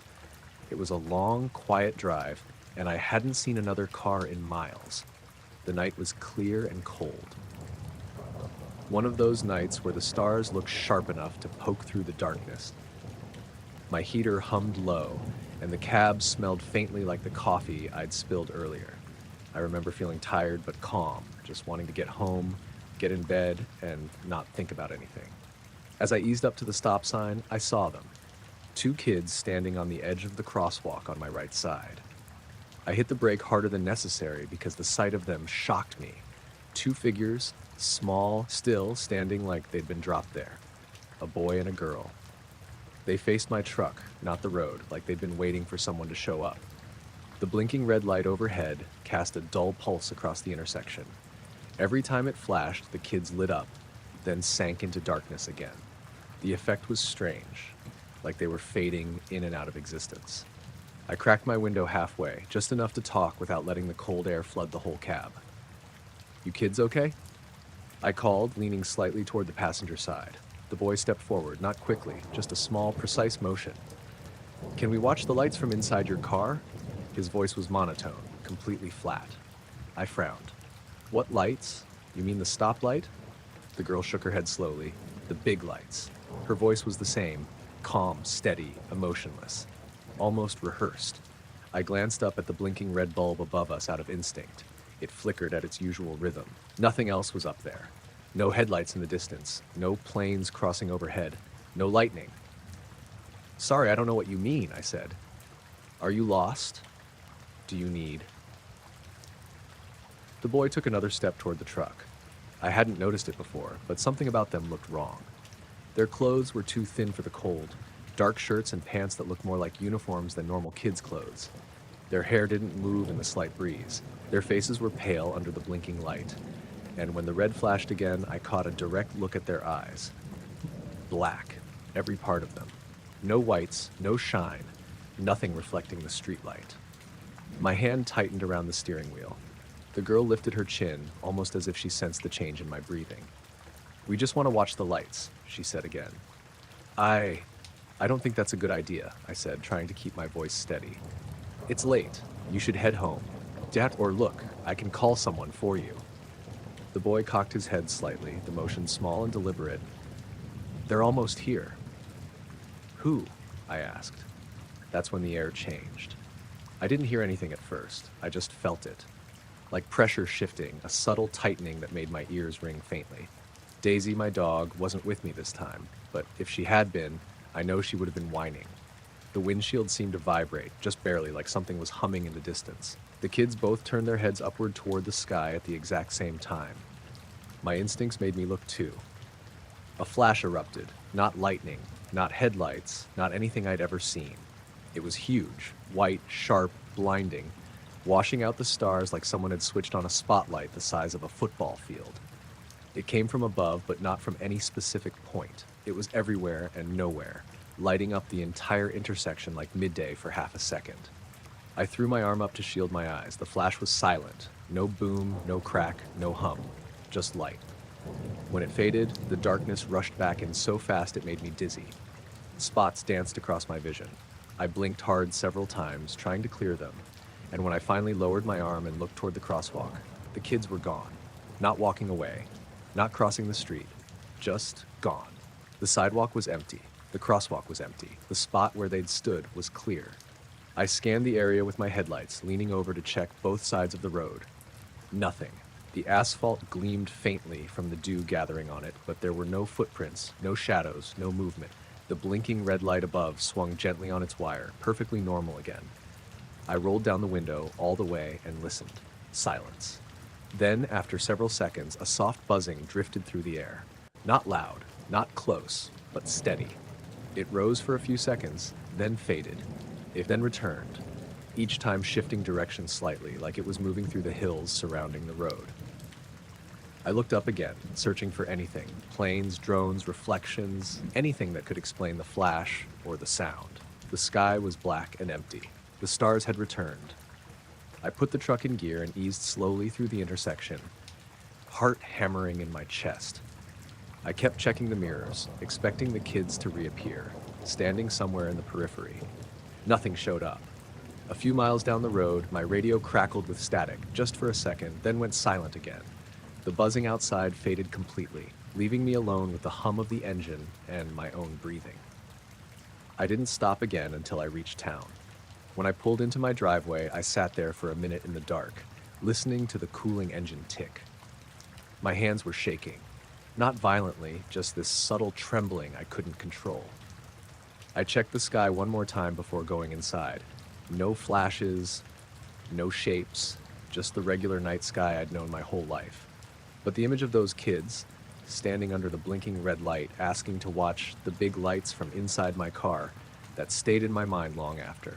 And sometimes late at night when I'm stopped at an empty intersection, I catch myself scanning the crosswalks without even thinking, just in case. I was about a half mile from Eric's cabin when it happened. It was late October, cold enough that my breath came out in thin streams, but not cold enough for real frost. I'd parked my car at the trailhead because the road had gotten too rough for the sedan, and I figured the walk would do me good. It was a quiet, moonless night, just the crunch of my boots on the dirt road and the occasional rustle of branches. Eric had been staying up at the cabin all week, working on a photography project, and he'd invited me to come spend the weekend. No cell service, no neighbors, no noise. I'd only walked the road once before during the day, so it looked different at night. The trees leaned in more, and the shadows seemed thicker than they should have been. I'd just rounded a bend when I saw them. Two kids standing in the middle of the dirt road. I stopped immediately. They were about 20 feet ahead, facing each other, whispering so quietly that I couldn't make out a single word. Their voices blended into the air like static. One looked like a boy, short hair, thin, maybe 10, and the other a girl, a little taller, maybe 11 or 12. They wore dark jackets and pants, too thin for the chill. I cleared my throat to let them know I was coming. "Hey there, you kids okay?" They stopped whispering. They didn't look at me right away. Instead, they lifted their heads in the same slow, smooth motion, like they were mechanical or had rehearsed it. When their faces oriented toward me fully, something in my chest tightened. Their eyes weren't reflecting the faint starlight like eyes should. They were just dark, flat, like looking at polished stone. The boy spoke first. "Do you feel it?" His voice was quiet and even. "Feel what?" I asked, trying to keep my tone calm. The woods were already making me uneasy, and the situation didn't help. "The shaking in the sky," the girl said. I glanced upward instinctively. The canopy was mostly blocking my view, but through gaps in the branches I could see a slice of star-speckled darkness. Nothing was moving. No planes, no clouds, nothing. "I don't feel anything," I said. "Look, are you guys lost? I'm headed to my friend's cabin. Maybe I can call someone for you." They turned their heads toward each other again, almost perfectly synchronized, as if sharing some silent message I wasn't supposed to understand. Then the air shifted. Not the wind, the air itself. For a moment, the world felt like it paused, like the woods were holding their breath. Then the treetops rippled. All at once, like a wave rolled across them, bending and swaying as though something massive passed above the canopy. But the air around me stayed still, completely still. No breeze touched my face, no rustle brushed my jacket, nothing moved at ground level. The trees reacted to something I couldn't sense. The shaking wasn't loud. It was more like a deep vibration traveling from the sky downward, vibrating through the upper branches but not affecting the ground. The sound, or whatever it was, seemed to stretch across the whole forest, then fade into nothing. I stood frozen, staring up, trying to understand how the treetops could move without wind. My heart raced, but I forced myself to look back toward the kids. They were stepping off the road, not quickly, not running, just calmly walking backward toward the tree line, their eyes still locked on me. Their feet made no sound on the dirt, their shoulders didn't sway. They moved like figures being pulled on tracks. "Wait," I said, taking a step forward. "Hold on a second. Are you sure you're okay? Do you have a cabin nearby?" They didn't answer. The boy lifted a hand and pointed toward the trees behind him. "We have to go before it comes back." His words were so soft I barely caught them. Before I could respond, they slipped into the trees. No rustling branches, no snapping twigs, no sound at all. I reached the spot where they'd stepped off the road within seconds. The undergrowth was thick, ferns, low brush, fallen branches. But there were no footprints, no marks, no movement deeper in the woods, just the usual darkness layered between trunks. I shined my flashlight into the trees. The beam cut through only a few yards before dissolving into blackness. "Hello," I called. "Kids?" Silence. The woods were back to normal, except my pulse was racing and my hands felt colder than the night air. I tried listening for running footsteps, but all I got was the distant creak of trees shifting and settling. The treetops were still again, no sign of the ripple that had passed through them seconds earlier. After a full minute of staring into the woods, I had to force myself to step away. There was nothing else I could do. I didn't have a phone signal. I didn't know their names or where they'd come from. The only thing I knew was that the whole situation was wrong. I kept walking toward Eric's cabin, picking up my pace without meaning to. Every now and then I glanced behind me, half expecting the kids to be standing on the road again, watching. They never appeared. But twice, maybe 3 times, I heard that same faint vibration overhead. Not loud, not even clear. Just a subtle tremor that made the treetops shiver while the air stayed still around me. I didn't see anything in the sky. No lights, no movement. Nothing my eyes could latch onto. Just that strange, deep shaking that seemed too big and too quiet at the same time. By the time the cabin's lights came into view, I was practically jogging. Eric opened the door as soon as I knocked. "You made it," he said. "Everything okay? You look like you ran the whole way." "I'm fine," I said automatically, brushing past him. "Just cold." He offered me a beer, but I shook my head. I sat on the couch, rubbing my hands together, still feeling the phantom sensation of the ground not reacting while the sky did. Eric kept asking if something happened on the road, but I didn't know how to explain it without sounding insane. Later, when the generator cut for a moment, a normal thing, according to Eric, I jerked so hard I spilled my water. The house rattled, just slightly, like a truck had passed nearby, though the cabin was miles from the highway. Eric laughed it off, but my heart thudded against my ribs because for a second, I thought I felt that same faint shake I'd heard on the road. We stayed up until after 1, but I didn't tell him what I'd seen. The next morning, I walked back down the dirt road alone, checking the spot where I'd seen the kids. No footprints, no signs of anyone walking there. The undergrowth, where they vanished, looked untouched. I kept going back to that moment when the treetops rippled, bending in a wave while the ground didn't move at all. I kept thinking about how the kids looked at each other, whispering things I couldn't hear, and the way they stepped backward into the trees like they weren't afraid of anything in there. I haven't walked that road at night again, and every time I hear wind hit the treetops but not the ground, even faintly, my stomach knots. I was waiting for the 11:12 northbound at Brookhaven Station, the last train of the night that would still get me home before midnight. The platform was nearly empty, just the usual stragglers heading back from late shifts. It was one of those early winter nights where the cold sinks in quietly and even the fluorescent lights seemed tired, flickering slightly at the edges. I remember checking my phone and seeing the train was delayed 12 minutes. Not unusual, not at that hour. I tucked my hands deeper into my coat and paced a little to stay warm. Across the tracks, the far platform was completely empty.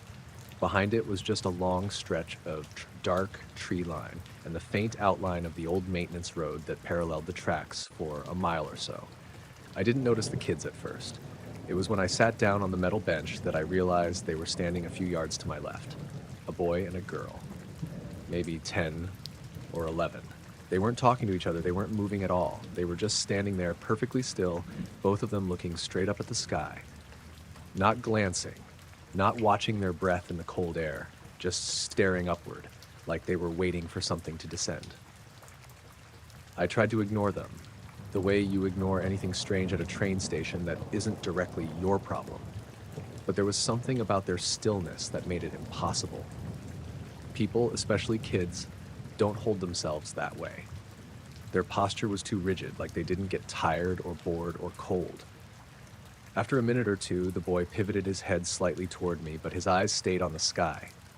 "Did you see it?" he asked. His voice was quiet but clear. Not scared, not excited, just matter of fact. I looked up automatically. "See what?" "The object," the girl said without lowering her gaze. "The one that followed the tracks." Her voice matched his exactly. Same tone, same rhythm, as if they'd rehearsed the line 1,000 times. I blinked at them, confused, and looked down the tracks in both directions. Nothing but the dim signal lights and the darkness beyond them. "I haven't seen anything," I said. "You two waiting for someone? You shouldn't be out here alone this late." Neither of them responded. They just kept searching the sky. A gust of cold wind swept down the tracks, carrying that metallic smell you sometimes get near train yards. The overhead lights flickered again, a little harder this time, like the power was struggling. That's when the air changed. I didn't hear anything at first, but I felt something, like a vibration moving through the rails. A subtle tremor under my feet, not enough to shake the platform, but enough to make me notice. I crouched slightly, instinctively listening for a train, but there was no rumbling, no horn, no distant engine hum, just that faint vibration. The boy spoke again. There it is. I followed his gaze, not upward this time, but down the long stretch of track toward the south curve. And then it happened. A bright light, white, sharp, silent, raced along the rails. It wasn't a train. It wasn't shaped like one, It didn't move like one. It didn't sound like anything mechanical. It was just a streak of light, hugging the track line perfectly, shooting toward the station faster than any train I'd ever seen. It didn't cast shadows the way headlights should. It washed everything out instead, like someone had dragged daylight along the ground at impossible speed. The wind didn't pick up, the rails didn't clatter, the platform didn't shake. The light made no sound at all. It slowed as it neared the station, not stopped, just decelerated enough for me to get a clear look at it. Or maybe look isn't the right word. It was bright enough that I couldn't make out a shape, only the way it clung to the track, like it was riding on top of it. For a second, the entire platform glowed an unreal white blue. Then the light shot past and vanished around the next curve, silent as ever. The afterimage burned in my vision. I blinked hard, spots dancing across everything.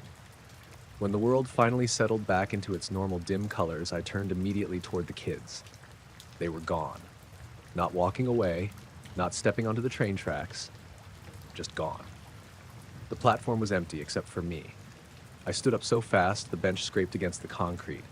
My first instinct was to scan the far end of the platform, then the stairs leading to the street, then the tracks themselves. Nothing. They couldn't have disappeared that quickly. There was nowhere to hide, nowhere to run without me seeing them. The overhead lights flickered again, softer this time, then steadied. The vibration under the rails faded as if it had never been there. For a moment, I wondered if I'd imagined everything. The kids, the light, the soundless rush along the tracks. But the brightness still lingered in my eyes, and the cold metal railing beside me was warm to the touch where the light had passed closest. My phone buzzed. The train was arriving in 2 minutes. When it pulled into the station, the headlights cast ordinary cones of light across the tracks. The screech of metal and the rumble of the engine felt almost comforting, too normal to be connected to whatever I had just seen. I got on.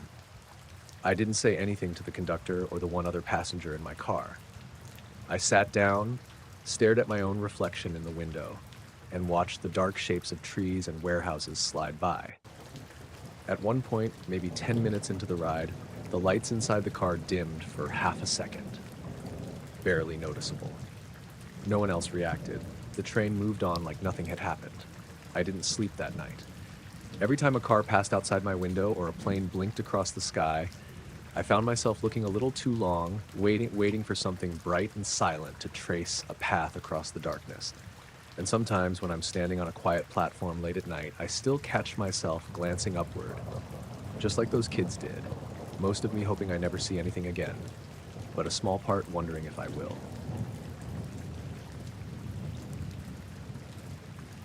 I was sitting at the bus stop out on Old Quarry Road, the one with the crooked metal bench and the faded route sign that always looked like it was about to fall off.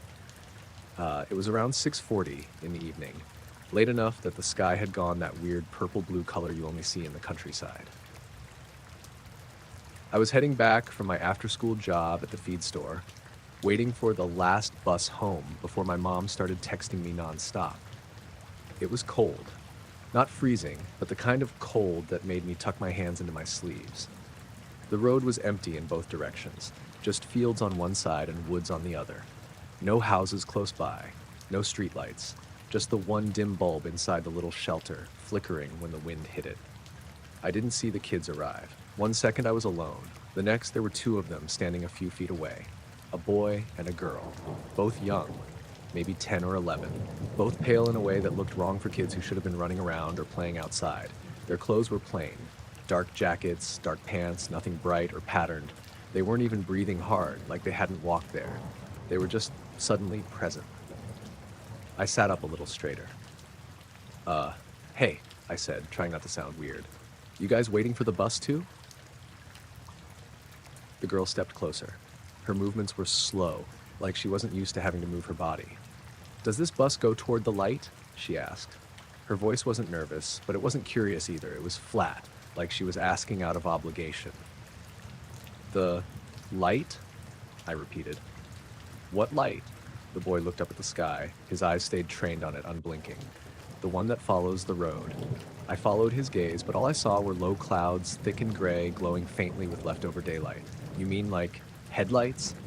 I tried, feeling my chest tighten a little for reasons I couldn't explain. No, the girl said. The other light. I didn't know what to say to that. The air around us felt heavier than before, like it had gained weight. Even the usual evening breeze had stopped. Everything was too still. Are you too lost? I asked. Do your parents know where you are? They didn't react. The bench creaked slightly as I shifted. The girl took another step closer, and when the bus shelter light flickered above us, I saw her eyes clearly for the first time. Black, not dark brown, black, fully. No whites, no reflections. Just two flat voids staring in my direction, though not exactly at me, more like past me. My heart thumped so hard I could feel it in my throat. I stood up without meaning to. Listen, I don't think this is the right bus stop, for the pavement hummed. It started faint, like a vibration running through the soles of my shoes. I thought at first it was a truck coming from down the road, but there was no engine noise, no lights, nothing moving. The hum grew stronger.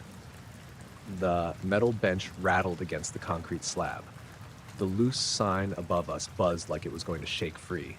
The air felt charged, like static before a storm, but there was no wind. Not even a stray leaf moved. The boy's head tilted slightly upward. It's arriving, he said. A deep pressure pulsed upward from the ground, not painful, but overwhelming, like standing too close to an enormous speaker playing a sound below human hearing. Then the sky brightened. A soft glow formed behind the clouds. It wasn't moonlight. The moon wasn't out. It wasn't lightning either. It was steady, growing, spreading across the cloud cover like a giant lamp was being lowered above the whole road. The girl looked up, her face calm. It sees us. I stumbled backward, staring at the clouds. The glow intensified, turning the entire sky above us into a pale, artificial-looking sheet of white. The brightness didn't bleed to the horizon. It was concentrated right over the bus stop, right over the road. My breath came out in quick bursts. I squinted against the glare, feeling the hum travel up my legs and into my chest. Then the light blinked out. Not dimmed, not faded. Blink. Gone. Instant silence replaced the humming. The air relaxed. The bench stopped vibrating. The night returned like someone flipped a switch. I blinked hard, trying to get my eyes to adjust. Spots floated across my vision. My pulse pounded so loudly it was all I could hear. When my sight cleared, I turned to the kids. They weren't there. Not walking away. Not hiding behind the shelter. Not anywhere. Just gone. The space beside the bench was empty. The patch of dirt in front of the shelter was undisturbed. There was no sound in the fields or the woods. Nothing. I walked out into the road, turning in a full circle, half expecting them to reappear. The darkness felt different, emptier, like something had just moved through and left everything hollow behind it. My bus didn't come for another 8 minutes. I spent the whole time standing in the middle of the road, staring at the sky, waiting for another flash I hoped wouldn't happen. When the bus finally arrived, the driver looked at me funny. You all right? Looks like you've seen a ghost. I mumbled something about the lights flickering and took a seat. The bus shook normally when it hit bumps, but every vibration made me jump. At home, I told my mom the bus was just late. I didn't mention the kids, or the humming, or the light. But the next morning, when I walked past that bus stop on my way to school, I noticed something odd. The metal bench had shifted 3 inches to the left. I could see the clean outline in the dirt where it used to be. No one had been out there during the night. No trucks, no workers, and the bench was too heavy to push easily. It bolted into the slab. I still wait for the bus there sometimes, but I don't sit on the bench anymore. And every time the sky looks cloudy, I keep my eyes down. I was out in Garrison County that afternoon, taking photos of abandoned places for a project I'd been working on. The air was crisp, cold enough that my fingers stung a little when I took my gloves off to adjust lenses, but not so cold that I couldn't work. The old St. Brigid's Church sat at the end of a dirt road that had probably last been graded in the 90s. The roof had partially collapsed, and the steeple leaned like it was tired of holding itself up. Perfect for the kind of atmospheric shots I wanted. I parked beside what used to be a gravel lot and walked up to the entrance. The front doors were long gone, just empty frames with rusted hinges.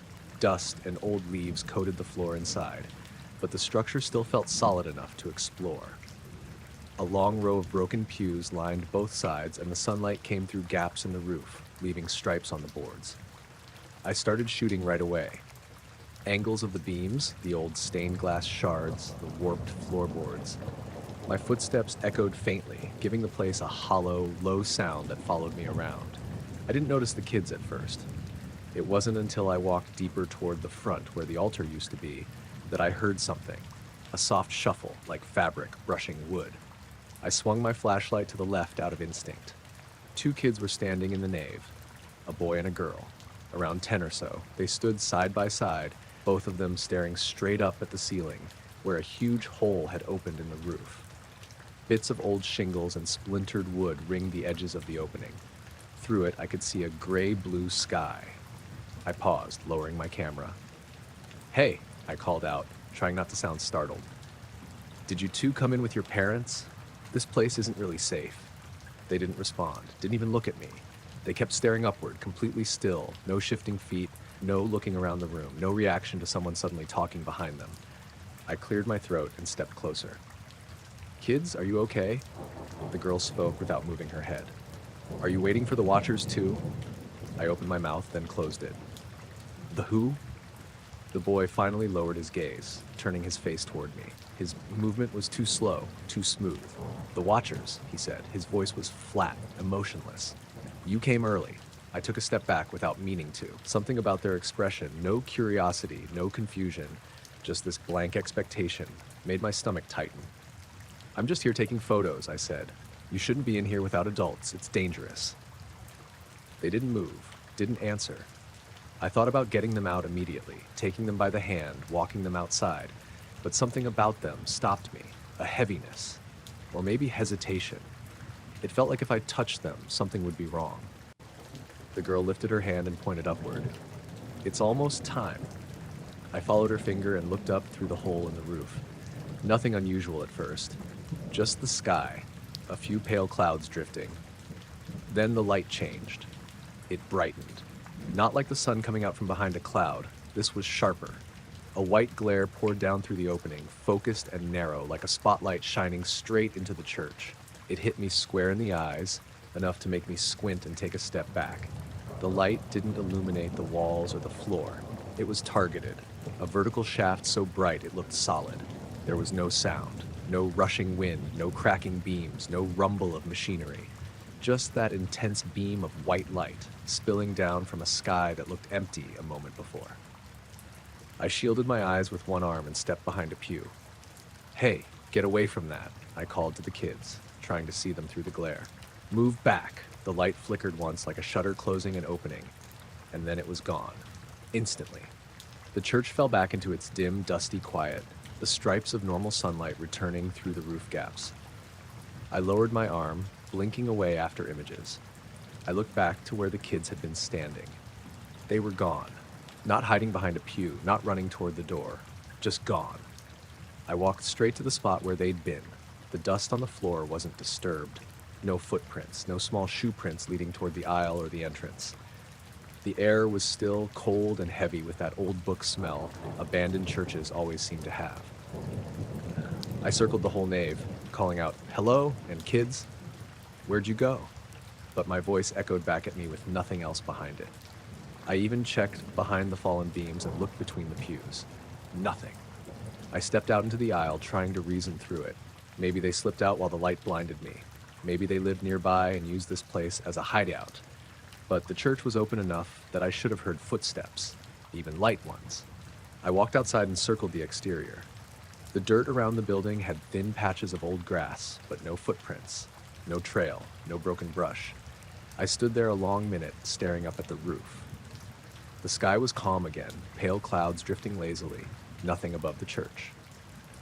No plane trails, no glint of anything metallic, just a quiet evening sky. Eventually, I packed up my camera gear and got back in the car. My hands shook a little as I put the key in the ignition. I kept glancing in the rearview mirror, half expecting to see those two kids standing somewhere behind me. On the drive back into town, the roads looked different. Emptier. Even the radio flickered with static twice, which almost never happens out there. I went through the photos when I got home, checking every frame from the church. The shots looked normal. Broken beams, dust-filled sunlight, rotting pews. Nothing unusual. The spot where the kids had stood looked empty in every image. And the only photo of the hole in the roof showed an unremarkable patch of sky. There was no trace of that glaring light. No sign anyone else had been in the church with me. I still don't know where those kids came from or how they vanished silently on old wooden floors. I don't know what they meant by watchers or why they thought I was waiting for them. All I know is that every time I look at old churches now, especially ones with holes in the roof, I catch myself staring a little too long at the sky above them, waiting for a flash that never comes. I had just shut off the last set of lights and locked the side door when I noticed them sitting on the steps. Two kids, maybe 10 or 11, sitting shoulder to shoulder on the top concrete slab outside the main entrance. The library had closed 20 minutes earlier, and it was one of those quiet March evenings where the whole town felt empty. Most of Main Street had already gone dark except for the diner sign flickering down the block. I stopped halfway through, turning the key in the front door. "Hey," I called gently, trying not to spook them. "You two waiting for someone?" "We're closed." They both lifted their heads at the same time, like they shared one neck between them. Their faces were pale in the glow of the single parking lot lamp, which buzzed every so often like it was struggling to stay lit. The girl, the one on the left, tilted her head slightly. "Did you hear the signal?" I frowned. "What signal?" "The one that came through the clouds," the boy said. His voice didn't match the look on his face. Too calm. No kid talks like that. It was very clear. I looked up on instinct. The sky was low and overcast, a heavy layer of clouds lit faintly by the town's streetlights. Nothing unusual, just gray and thick. "I didn't hear anything," I said. "Did something happen? Are you trying to get home?" They didn't answer. They both stared upward, up like they were waiting for something else to happen. I tried to follow their gaze, scanning the clouds again. All I heard was the wind moving weakly between the buildings, the soft clicking of the cooling library HVAC units, and somewhere far off, a truck on the highway. I took a step toward them. "Do you need help calling your parents?" The buzzing from the parking lot lamp went silent. Just off. And in that moment, right as the sudden quiet settled around us, a tone cut through the air. A high, piercing sound like someone running a fingertip around the rim of a glass bowl, but sharper. Clear. It lasted maybe a second and a half, total. Then it stopped. The wind returned. The normal sounds came back. I froze where I stood.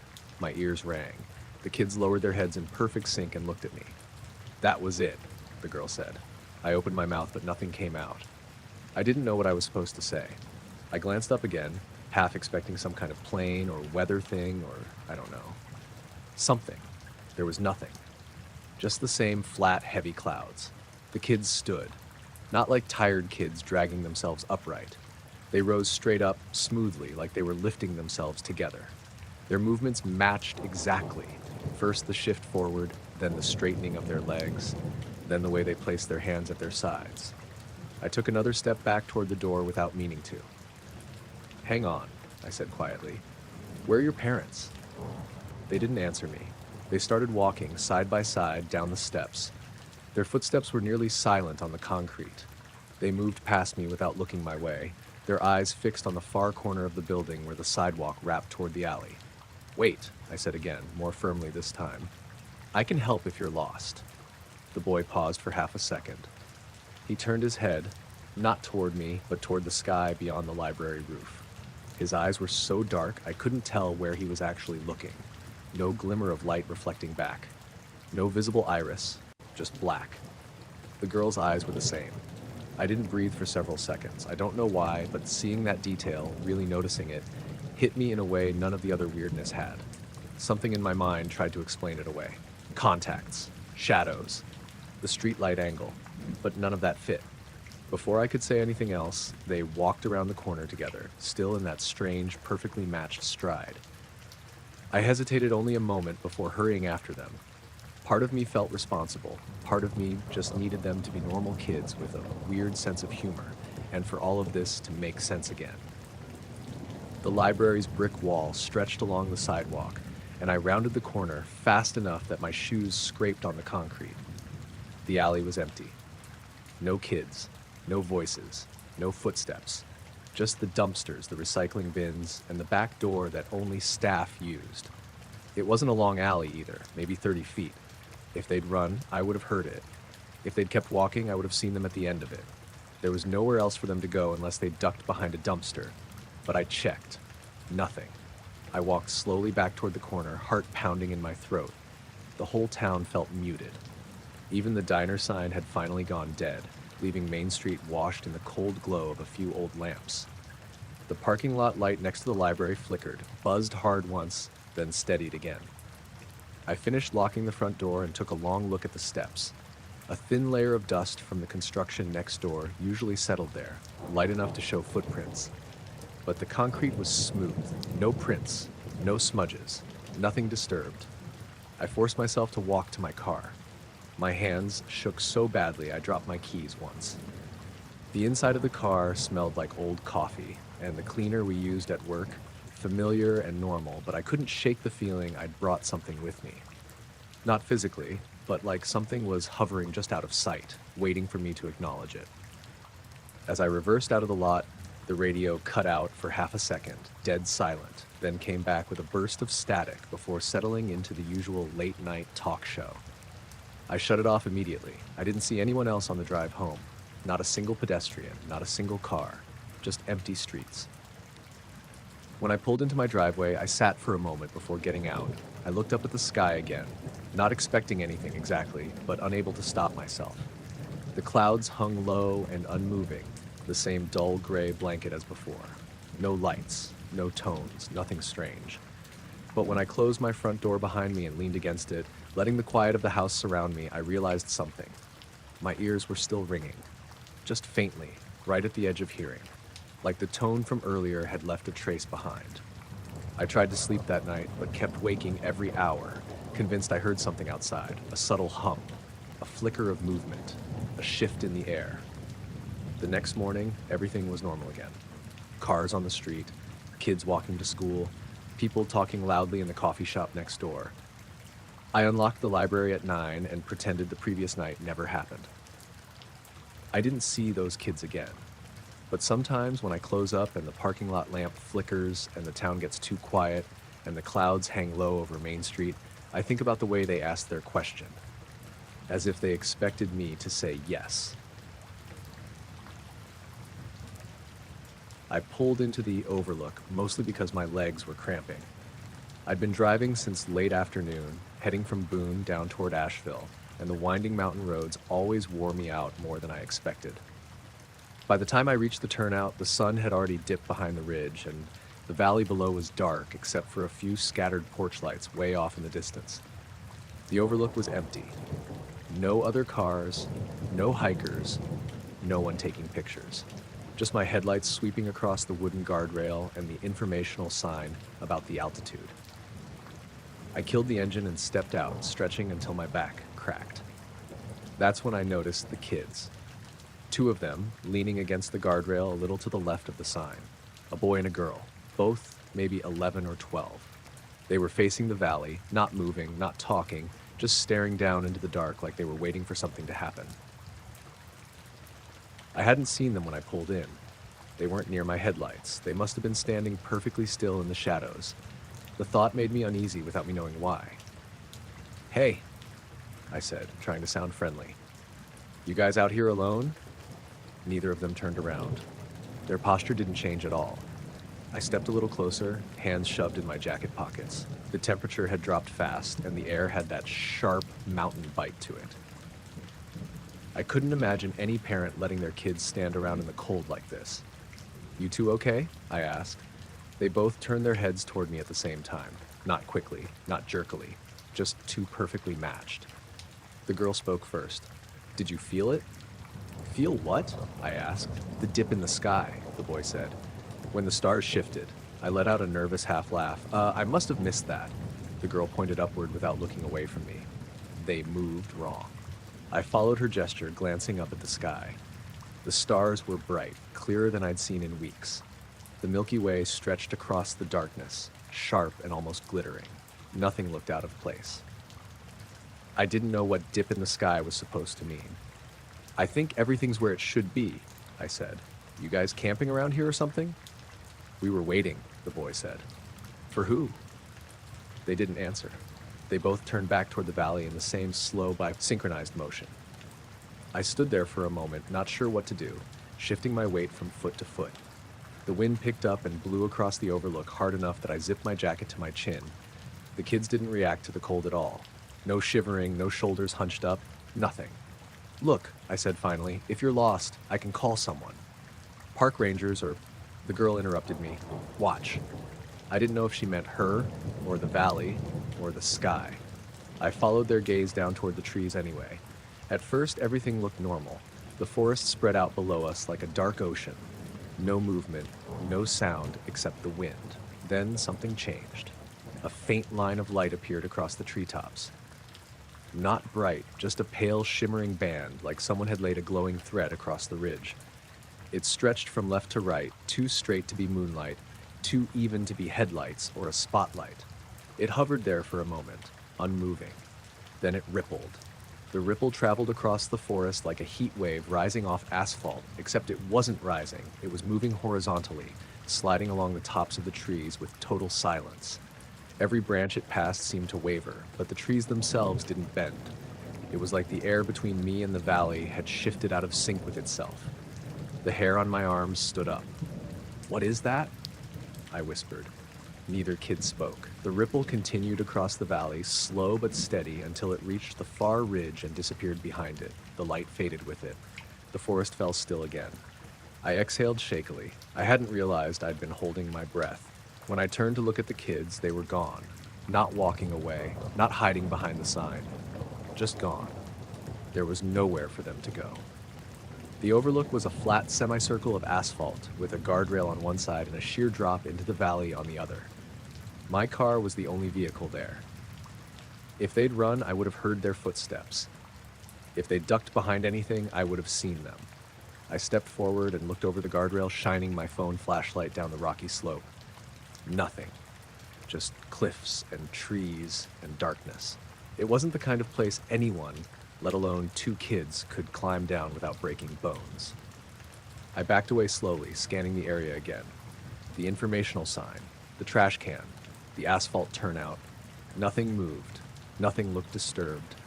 My breath puffed in the air in shaky clouds. I walked back to my car, my eyes darting to every shadow like I expected one of the kids to step out. I unlocked the door and got inside, slamming it shut harder than I meant to. I sat there in the dark cabin of the car, hands gripping the wheel even though the engine wasn't on. The overlook outside felt too quiet, like the whole mountain was holding its breath. After a minute, I forced myself to start the car. The headlights lit up the empty turnout, the guardrail, the sign. No kids, no footprints, no movement. I pulled away slowly, checking the rearview mirror again and again. The overlook shrank behind me until it disappeared around the bend. The rest of the drive down the mountain felt wrong in ways I couldn't explain. The stars looked normal, but every time the road curved and the treetops came into view, I kept expecting to see that ripple of light again. I didn't. But when I finally reached Asheville and checked into my motel, I turned off the lamp and caught myself looking out the window at the sky, as if something might shift again. I'd gone out to Alder Lake early that morning, hoping to get a few hours of quiet before the weekend crowd showed up. It was late January, cold enough that the air stung the inside of my nose, but the sky was clear. Bright blue, not a cloud anywhere. The lake froze thick every winter, thick enough that people drove their ATVs onto it, though I always stuck to walking. I set up toward the southeast end, where the pines thinned and the ice tended to stay smooth. I drilled my hole, set down my bucket, and settled onto it with my thermos of coffee. The only sounds were the faint creaks of the ice shifting and the occasional crow calling from the tree line. Pretty standard stuff. Maybe half an hour passed. I'd caught one small perch and let it go. I remember pouring the last of my coffee when I noticed movement on the far side of the lake. 2 kids. They stood side by side near the edge of the tree line, facing me directly. A boy and a girl. Far enough that I couldn't make out their faces clearly, but close enough that I could tell they weren't dressed right for the cold. Thin jackets, no hats, no gloves, just standing there on the ice like it didn't bother them. I frowned and squinted at them, shielding my eyes from the reflection off the snow. Nobody else was supposed to be out there that early, and there were no vehicles or sleds nearby that could have brought them. They weren't waving, weren't playing, weren't moving at all. I raised a hand awkwardly, giving a little wave to show I wasn't some threat. "Morning!" I shouted. My voice carried across the lake. They didn't react. I tried again. "You two okay? You shouldn't be out here alone." Nothing. They just stared. A weird, prickling feeling crawled up my back. Something about how still they were. Kids that age don't stand that still. They twitch, they stomp around, they yell. These two looked like they were posing for a photograph. I stood up from the bucket, brushing frost from my jeans. I wasn't about to walk halfway across a frozen lake to check on 2 kids who obviously didn't want to talk, but I felt obligated to keep an eye on them at least. People could get hypothermia fast in weather like that. I had just started to call out one more time when the girl spoke. Her voice wasn't loud, but I heard it like she was standing 5 feet from me instead of 100 yards. "Did you see the lights under the ice?" I blinked hard. "What?" The boy repeated it, same flat tone. "The lights, underneath." I looked down at the hole I drilled. The lake was solid. The water below was dark. I'd been watching it on and off all morning. Nothing unusual under there besides a few lazy fish. "I haven't seen any lights," I called. "You sure you're not talking about someone's lantern or a reflector?" They didn't answer. They didn't even shift their weight. Just staring. A minute passed, maybe 2. They never moved, never spoke again. The silence started to feel heavier, pushing against my ears. Even the crows had gone quiet. I crouched by my hole again, trying to shake the weird feeling. I figured if they were still there in a few minutes, I'd pack up and check on them. Maybe they were lost or something. That was when I noticed the water moving. It didn't slosh or bubble. It pulsed. A faint glow appeared beneath the surface, deep, diffuse, like a lantern wrapped in fog. It wasn't coming from my hole, it was coming from underneath the ice itself. A soft bluish white spreading like a slow heartbeat. I staggered back, nearly kicking over my bucket. The glow expanded outward in a circular ripple, traveling under the ice like something huge was swimming below, except the ice didn't crack. It didn't melt, it didn't even shift. It just lit up from underneath, dull and muted, but unmistakably real. The fish scattered instantly. I could see their shapes darting away through the hole, flashing silver in the sudden brightness. The glow pulsed once more, brighter this time, stretching maybe 20-30 feet under the surface, then faded out completely. The water stilled. My breath fogged in front of me as I stood frozen, waiting for something else to happen. The lake was silent again, too silent. Even the usual groaning of the ice seemed to have stopped. I forced myself to look up at the kids. They were gone, just gone. No walking away, no slow retreat into the trees. One blink, there. Next blink, gone. I jogged toward the spot where they'd been, slipping a few times on the packed snow. My boots crunched loudly, echoing across the lake. The tree line loomed quiet and dark, branches heavy with frost, but when I reached the edge, there were no footprints. None. The snow was untouched, smooth except for the thin scattering of pine needles. The ice near the shore had no marks, no signs of small boots pressing into it. It was like they'd never been there at all. My chest tightened. I turned in a slow circle, scanning the lake, half hoping they'd reappear so I could rationalize it somehow. Nothing. Just empty, frozen water stretching out as far as I could see. I stood there long enough that my fingers started to go numb. Eventually, I walked back to my gear, hands shaking worse than the cold should have caused. I packed up fast, barely managing to get everything in my bag. My eyes kept darting to my fishing hole, then to the tree line, then back to the lake's surface. Every time I thought I'd imagined the pulsing light, I'd remember the fish, how fast they'd scattered. Something had moved under there, something big. I didn't like the idea of being alone on the ice anymore. By the time I reached the trailhead, my breath was coming sharp and uneven. I got into my truck, blasted the heat, and sat there for a long minute without starting the engine. I kept replaying the moment the kids asked their question, and how clearly I had heard them across that distance, and how wrong their voices had sounded, flat, calm, too steady. When I finally did start the engine, the radio flickered with static for a full 5 seconds before settling into silence. I didn't tell anyone about it when I got home, just cleaned my gear, hung up my coat, and tried to go about my day. But the next morning when I checked the local weather cams online, I looked for Alder Lake out of curiosity. The camera overlooking the east end showed a normal frozen lake, except a section near the southeast end, right where I'd been, looked slightly brighter than the snow around it. Not melting, not cracked, just off, like something underneath had shined just long enough to leave a memory.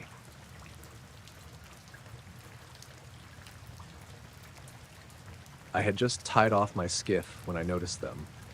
2 kids standing at the far end of the pier, right where the boards darkened and dipped a little from age. It was just after 9 at night, mid-September, the kind of cool coastal evening where the wind cut through your sleeves even if the day had been warm. I'd spent the last few hours checking the crab pots and pulling in a few late-season rockfish near the jetty. Nothing unusual, pretty quiet run. The harbor was mostly shut down for the night. The seafood shack across the parking lot had gone dark, the bait shop had its lights off, and the only sound was the ocean pushing gently against the pilings below. The sodium lamps along the pier threw long orange reflections across the water. The kids weren't dressed for the weather. The boy had on what looked like a thin long-sleeve shirt, and the girl wore a sundress like it was July. They stood side by side, hands at their sides, staring straight down into the water. Not leaning over, not pointing, not talking, just staring like something down there had them frozen in place. I dragged my cooler off the boat and started stacking gear on the dock. I tried not to stare too much. Kids wandered around here sometimes, though usually with parents close behind. But these 2 didn't have anyone with them. Nothing about them matched the usual lost tourist kids vibe. I checked my watch. 9:13 p.m. "Hey," I called out, half raising a hand as I stepped onto the pier. "You folks all right down there?" They didn't turn at first. I couldn't even tell if they'd heard me. The wind lifted the girl's hair a little, but neither of them reacted. I walked a few steps closer. "Buddy, miss, your parents around?" That's when they turned, at the exact same moment. Not gradually, not like 2 kids responding to the same voice. It was synchronized, like someone hit a switch and they both pivoted toward me. Their faces were weirdly calm. No fear, no confusion, no annoyance at being addressed by a stranger, just blank. The kind of blank that made me slow down without even thinking about it. The girl spoke first, voice soft but clear. "Did you see the beam touch the sea?" I blinked. "What beam?" The boy stepped slightly forward, not enough to look like he was approaching me, just enough to make me notice. "The light under the water." I glanced down at the waves. They sloshed against the pylons in the usual slow, steady rhythm. Dark, normal, no light, no beam. I even wiped my glasses on my shirt in case the lenses were foggy. "No," I said, feeling uncertain in a way I couldn't explain. "Can't say I saw anything like that? You 2 sure you're all right?" They didn't answer. They turned back to the water in perfect sync and resumed staring.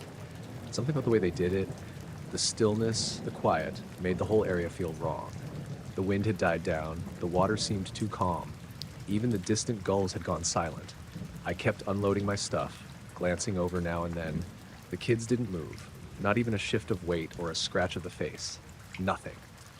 I was almost unpacking the last of the gear into the dolly when the water changed. It didn't splash or bubble. It lit up. A pale white column, narrow, maybe 5 or 6 feet across, flashed upward from deep below the surface, like a spotlight shining up through the dark water. It flickered once, illuminating the undercurrent and the floating seaweed, and the whole harbor seemed to brighten for just a second. Then it was gone. The waves kept moving like nothing had happened. The reflections from the pier lights returned. No sound followed it. No rumble. No hum. Just that split-second beam, bright enough to see the shape of the seabed below, then darkness again. I stumbled backward and almost knocked over my dolly. "What? Did you see that?" I called instinctively toward the kids. When I looked up, they weren't there. The pier was empty. I walked quickly to the end, scanning the length of the boards. Nobody, no small figures running off, no silhouettes, just open space. I leaned over the rail, shining my phone flashlight down toward the rocks and waterline. Nothing. If they'd jumped, I would have heard a splash. If they'd run past me, I would have heard footsteps, and there was nowhere else to go. No ladders, no lower docks on that side. Just open water and the long stretch of boardwalk behind me. My skin prickled, and I rubbed my arms to shake off the weird cold creeping into them. "Hello?" I called again. "Kids?" My voice carried, but nothing answered. Not an echo, not a gull, not even the usual hum of the harbor power boxes. I walked slowly back down the pier toward the parking lot. Halfway down, the wind picked up again, strong enough to rattle the loose rigging on a sailboat tied nearby. The normal sounds returned like someone had turned the volume back up. The slap of waves against hulls, the groan of the pilings, the faint metal clinks from the boat masts. I stopped beside a coil of rope and looked back at the end of the pier. Still empty. My phone buzzed suddenly in my hand. Just a quick, sharp vibration. No text, no notification. Just a buzz. Then a brief screen glitch where the brightness flickered down to 0 and back up again. That was enough to get me moving. I loaded the dolly into my truck bed and climbed into the cab, locking the doors out of pure instinct, even though I didn't know what I thought I was keeping out. I sat there for maybe a minute, staring at the far end of the pier. The orange lamplight flickered once, shivering across the water, then steadied. When I finally turned the key, the truck radio crackled with static for a solid 2 seconds before switching to the normal station. I turned it off immediately. I drove home slower than usual, checking the rearview mirror more often than I'd admit. Every street lamp seemed too bright, too sharp. Every puddle of water reflected the light in a way that reminded me of that beam.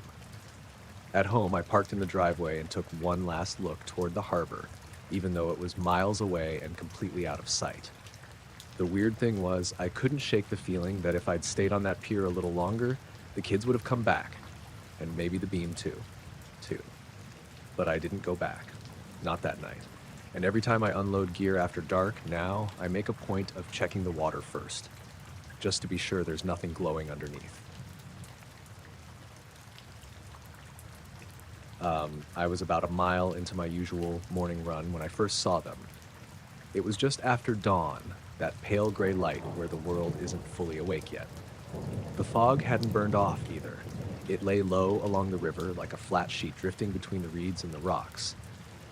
I'd taken the trail that ran under the old railroad trestle, mostly because I liked the quiet there. The trains didn't run often anymore, and when they did, it was usually late afternoon. Under the trestle, the air always felt cooler. The metal beams overhead stretched across the river like a giant spine, rusted in places, wet from condensation. My footsteps echoed softly as I slowed to a jog under the beams. That's when I noticed the two kids. They stood side by side near one of the concrete footings, facing upward, staring at the underbelly of the bridge. A boy and a girl, maybe 10 or 11. Too young to be out here alone. Too still, too silent. They weren't dressed for the morning chill. Thin hoodies, no hats, no gloves. I slowed to a stop a few yards away, wiping sweat from my forehead. "Hey," I called out, trying to sound casual. "You guys okay out here? Kinda early to be wandering around." They didn't turn, didn't flinch. They just kept staring up at the beams. I took a couple of steps closer, shoes crunching on the gravel. "Did you get separated from a group or something?" The girl spoke first, her voice quiet but clear. "Are you hiding from the watchers too?" I froze. "Hiding from who?" The boy spoke next. Same tone, same softness. "They come with the bright." I frowned and looked up toward the sky on instinct. The upper parts of the trestle vanished into the fog, the steel beams crisscrossing in a dark pattern overhead. A train whistle sounded somewhere far away, muffled by distance and mist. "I don't know what you're talking about," I said slowly. "Who's watching? Are you guys lost?" The kids didn't answer. They just stared upward again, necks tilted at the same angle. Not perfectly synchronized, but close enough to give me a weird tightening feeling in my stomach. The fog thickened around the beams as a breeze drifted through. My skin prickled even though I was warm from running. Something felt wrong, subtle, like the air had a weight to it. "Look," I said, stepping closer, "if somebody's bothering you, I can call." I never finished the sentence, because the sky brightened, not like sunrise, not like the sun hitting a patch of clear sky. It was a fast, diffused glow spreading across the fog from above the trestle, lighting everything in a pale white for just a second. There was no direction to it, no source. It just appeared. The steel beams reflected it in dull flashes. The river glimmered. The fog lit up from inside itself, looking like a glowing mist. Then it was gone.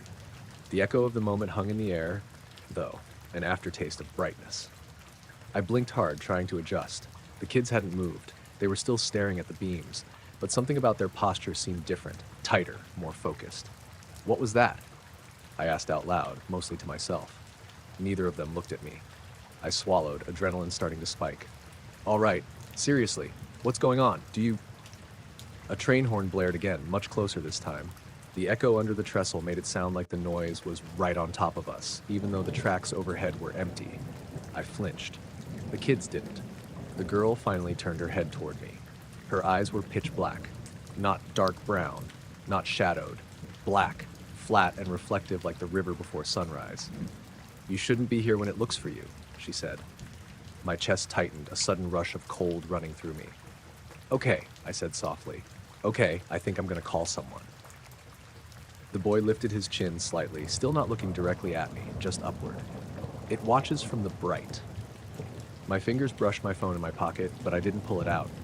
Something in my instincts told me not to, like drawing attention to myself was a bad idea. Another glow, faint, appeared at the top of the trestle. Not as strong as before, just a soft halo clinging to the beams. I looked up. Nothing there. No lights, no reflections, no movement, just the lingering brightness fading out. When I lowered my gaze again, the kids were gone. I spun in a quick circle, heart pounding. They couldn't have run. The gravel made too much noise. They couldn't have disappeared into the woods. The brush was dense and dry, and I would have heard branches snapping. The riverbank dropped off sharply on both sides. No way they'd jumped without a sound. "Hello," I said, louder now, voice bouncing off the concrete footing. "Kids?" Only my own echo answered. I backed away from the trestle slowly, scanning every shadow. The fog drifted in thin ribbons now, breaking around my legs. The river gurgled softly over the rocks. My breath felt too loud. I kept looking for any sign of them. A hoodie sleeve, a shoe print, something. But there was nothing. Not a single scuff mark on the gravel except my own. A gust of wind rushed through the beams. The metal groaned overhead, a deep, hollow sound that made me jump. It wasn't unusual for the trestle to creak, but somehow it felt connected to everything else happening, like the steel was reacting to something I couldn't see. I forced myself to step backward, then turn toward the trail. My run was forgotten. All I wanted was distance between me and that bridge. Every few steps I looked back, expecting to see the kids reappear. They didn't. By the time I reached the main path, the fog was thinning out. Birds were starting to chirp in the trees. A dog barked somewhere far off, probably from one of the houses near the river bend. Normal morning sounds, but none of it felt normal. I kept glancing up at the sky on my walk home. The brightness earlier, whatever it was, left a strange emptiness behind, like I'd witnessed something that shouldn't have happened. When I finally reached my apartment, I shut the door and locked it, even though it was broad daylight by then. My hands were shaking as I filled a glass of water. For the rest of the day, every time sunlight hit something just right, my kitchen counter, the surface of a parked car, a puddle on the sidewalk, I felt a jolt of fear in my chest. Not because it reminded me of lightning, but because it reminded me of something looking for me from above. I was taking the trash out behind Walker's General, same as I did every night around closing. The store sits at the edge of town, really just a gas pump, a deli counter, and a couple aisles of stuff people buy when they don't feel like driving an hour to Walmart. Out back, there's a single floodlight mounted above the delivery door, and beyond that, it's nothing but trees and dark fields. It was early October, a warm night for the season. The sky was moonless, just a thick wash of stars overhead. I remember that detail because the air felt too quiet, like the whole world was holding its breath. Even the cicadas were quieter than usual. I was dragging two heavy bags toward the dumpster, plastic scraping against the gravel, when I noticed them. Two kids stood in the glow of the floodlight, right beside the dumpster, waiting. I hadn't heard them walk up, hadn't seen them when I came out the door. 1 second, the space was empty. The next, they were just there. A boy and a girl, both maybe 10 or 11. Pale faces, still as statues. Their hands were folded neatly in front of them, fingers interlaced like they were waiting in line at a church service. They didn't look scared or curious or cold. They just stared at me with blank expressions that didn't match the situation at all. I stopped moving. The bag sagged in my hands. You folks okay?" I said, voice sounding too loud in the quiet. They didn't blink, didn't tilt their heads, didn't shift their weight. The girl spoke first, her voice low and steady. "Has the buzzing above the roof stopped yet?" I glanced up, automatically. Just the floodlight, the edge of the shingled roof, a few moths bumping into the bulb. Nothing buzzing, nothing unusual. "I'm not sure what you mean," I said. "Were you hearing something?" The boy repeated it, same exact tone. "Above the roof." I tried to follow their gaze, but it wasn't aimed at any one thing. They were both staring straight ahead at me, through me, past me. It was hard to tell. "We're closed right now," I said. "Do you need help finding your parents? You shouldn't be out here this late." Neither kid reacted. The girl's hands tightened slightly. Just a small motion, but it was the first time either of them had moved at all. Her dark eyes stayed locked on mine. No whites visible. No reflection from the floodlight. Just black. I felt something cold settle in my stomach. Before I could say anything else, the hum started. A low-frequency vibration rolled through the air, soft at first, like a truck engine idling a few streets over. Then it grew louder. The metal siding of the store rattled. The dumpster vibrated under my hand. The windows on the back door trembled in their frames, humming in a way that felt more like pressure than sound. I staggered back, dropping one of the trash bags. It hit the gravel with a wet thump, but the hum drowned out the noise. "What the hell?" I started, looking up at the roof again, expecting to see something, anything, making that noise. Nothing was there. Just the same dark roofline against the sky. The hum seemed to come from everywhere at once, like the air itself was shaking. The kids watched me, their expressions unchanged. They didn't look scared, didn't even seem to notice the noise that was rattling the metal siding behind them. The hum reached a peak, a deeper vibration that I felt in my chest and teeth more than I heard. I bent down slightly, hands on my knees, waiting for something to give. Maybe the floodlight to shatter, or the overhead power line to snap. And then it stopped, just cut off. No fading, no slow return to silence. It was there 1 second and gone the next, leaving the night strangely hollow. I straightened slowly, rubbing my arms as the leftover tingling faded. The kids were gone. Not walking away, not running. Gone. The gravel behind the store looked undisturbed. The dumpster cast its usual shadow. The patch of weeds along the fence swayed gently in the leftover breeze from the hum, but beyond that, nothing moved. I checked behind the dumpster. Empty. I checked the fence line. No gaps. Nobody climbing over. I walked the length of the back wall, shining my phone flashlight into the trees. No voices. No footsteps. No small figures darting between the trunks. There was nowhere they could have gone that fast. The store sits on a long stretch of open gravel before the forest starts. If they'd run, I would have heard it over the settling of the siding and the ringing in my ears. I stood there for a long time, heart pounding, trying to make sense of what had just happened. The smell of garbage hung thick in the air. The floodlight buzzed faintly, as if trying to pretend nothing weird had happened. A breeze picked up and blew dust across the gravel. Finally, I gathered the trash bags, tossed them into the dumpster, and backed away quickly. Not because I thought something was about to jump out, but because I didn't want to stand in that spot any longer than I had to. Inside, the store felt strangely bright, too normal. The radio behind the counter was on its usual country station, but the sound seemed thin and distorted.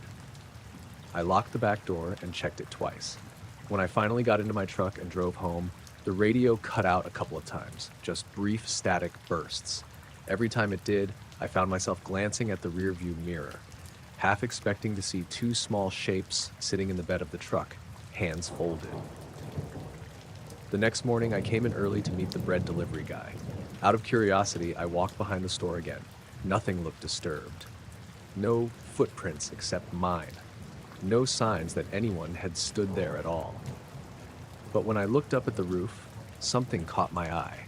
A small set of scuff marks, two parallel streaks right near the edge, like someone had been standing up there recently, fresh enough that the dew hadn't settled on them.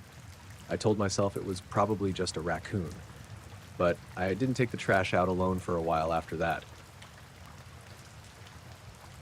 I was out in the orchard earlier than usual that morning, mostly because the cold snap the night before had me worried I'd lose the last of the apples. I hadn't even finished my first cup of coffee. Just poured it into a travel mug, threw on a jacket, and headed out while the grass was still stiff with frost. The sun was barely up, giving everything that dim blue look like the world hadn't fully woken yet. I walked down the second row from the fence line, brushing my hand along the branches out of habit, checking for fruit that had split. The air felt heavy, not thick exactly, just heavier than it should have for late October. Even my breaths felt slower coming out. About halfway down the row, I noticed something that made me stop mid-step. Two kids were standing between the trees, a boy and a girl. Both looked maybe 10 or 11. They were just there, not walking, not talking, not doing anything except staring straight up at the sky through the branches. They stood perfectly still, like they were carved from the same frost-covered wood as the trees around them. I didn't recognize them. Couldn't have. The nearest neighbor with kids was nearly a mile down the road. I cleared my throat. "Hey," I said, trying to sound more confused than startled. "You two lost?" No reaction. They didn't turn their heads or lower their gazes. I took a few steps closer, my boots crunching loud on the frozen grass. "Kids?" I tried again. "Can you hear me?"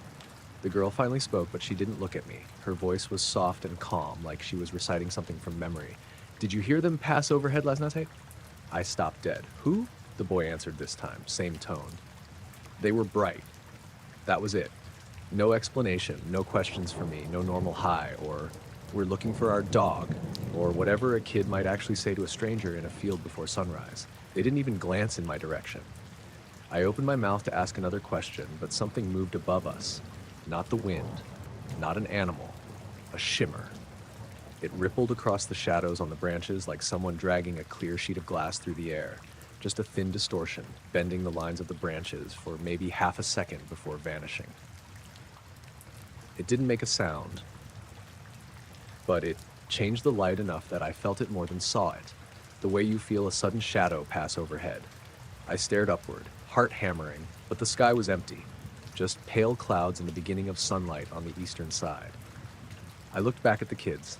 They were gone, not walking away, gone. Like I had blinked them out of existence. 1 second they were standing there. The next there was open space between the trees. No movement, no sound, no fading footsteps. The orchard had gone dead quiet again. The kind of quiet where your ears ring because they're waiting for a sound that doesn't come. I spun in a quick circle, scanning the rows. Frost still covered the grass. There were no tracks except my own. There were places to hide, sure, behind trunks or deeper between rows, but I would have heard something. The orchard wasn't big enough for them to run without making noise. "Hello?" I called out, voice echoing off the trees. "Kids? Where'd you go?" Nothing. Just the brittle rustling of leaves that hadn't fallen yet. My first thought was that I must have imagined the shimmer, maybe even the kids, but I knew I hadn't. The image of them was too clear.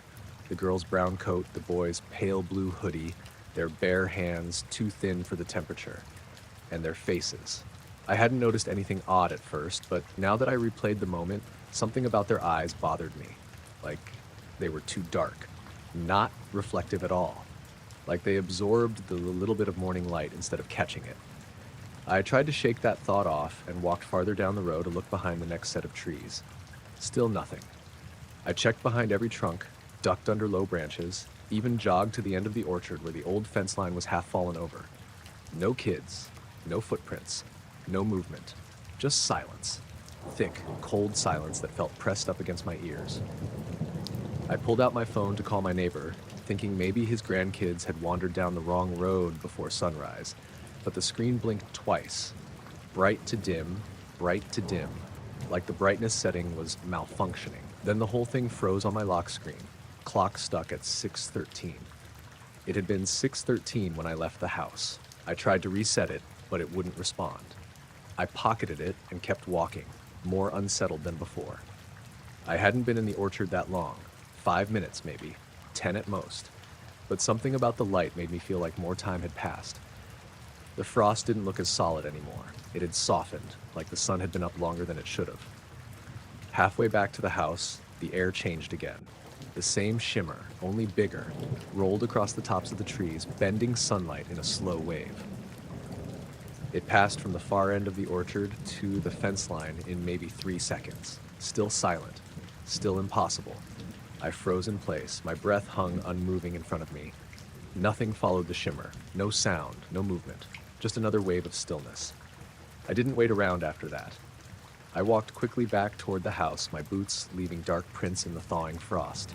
My dog, Rosie, stood at the sliding door whining, tail low, like she'd been watching something out there long before I came back. When I stepped inside, she wouldn't even go near the window. I tried to busy myself. Coffee, dishes, checking emails. But every few minutes I found myself glancing toward the orchard. I kept expecting to see those 2 kids standing between the rows again, staring upward with those blank dark eyes, or that ripple of light passing through the branches. Around mid-morning, I finally checked my phone again. The time had jumped ahead to 9:52. No missed calls, no alerts, battery still full, everything perfectly normal, like it hadn't glitched at all. By noon, the frost had melted completely, and the orchard like any other patch of land getting ready for winter. But the wrongness of the morning sat under my skin all day, the way waiting pressure sits in the air before a thunderstorm. Later that night, around 2 in the morning, something woke me up. A faint, low vibration, not loud enough to be a sound, more like a feeling moving through the walls. My dog lifted her head from the foot of the bed, ears perked, but she didn't bark. I held my breath and listened. Nothing. Then, barely audible, a soft shift of air, like something large passing overhead without disturbing the wind. I went to the window and looked out toward the orchard. It was dark, just shadows and moonlight on the branches. Everything was still. No kids. No shimmer. Just the trees. But the longer I stared, the more it felt like something was watching back. I closed the blinds and didn't look again until morning. I was checking the apples for frost damage when I first saw them. It was late in the season, the kind of cold October morning where your breath hangs in the air even after the sun's up. The orchard behind my house wasn't big, maybe 20 rows total, but it was enough work to keep me busy most weekends. That morning, I was walking the center row, trying to figure out how bad the overnight freeze had been, when I heard something that made me stop. Not a sound, exactly, more like the absence of one. No birds, no wind, no rustling, just this stillness that didn't match the way the branches swayed in little jerks from the breeze. I took a few more steps and saw them standing about halfway down the row. 2 kids, a boy and a girl, pale-faced, thin jackets, no gloves. They stood between the trees like they'd been dropped there, facing upward toward the sky. They didn't flinch when I approached, didn't even glance at me. They just stared through the branches, necks tilted at the same sharp angle. I slowed, boots crunching on frozen grass. "Hey," I said, keeping my voice level. "You two okay? You're not supposed to be out here." No reaction. I stepped a little closer, stopping about 10 feet away. They were young, 9, maybe 10. No backpacks, no bikes, nothing. Their clothes looked normal enough. The boy had a faded blue hoodie, the girl a brown coat missing a button. "You kids live up the road somewhere?" I tried again. "Did you get lost?" The girl spoke first. Her voice was soft, like she was talking into a telephone from far away. "Did you hear them pass overhead last night?" I frowned. "Hear who?" The boy spoke next, same tone, same detached calm. They were bright. The orchard felt colder all of a sudden, the kind of cold that sinks past your clothes and into your ribs. I shoved my hands deeper into my jacket pockets. "Listen," I said. "If someone dropped you off out here, I need to know." A faint shimmer moved along the branches above them. I didn't imagine it. It wasn't sunlight. There was barely any sun yet, and what little there was came from behind me, not overhead. This shimmer slid across the shadows like heat haze in reverse, bending the lines of the branches for a split second, then disappearing. The kids didn't react. They still stared at the sky as if waiting for something. My heartbeat started climbing. I glanced upward, squinting through the crisscrossing branches and thinning leaves.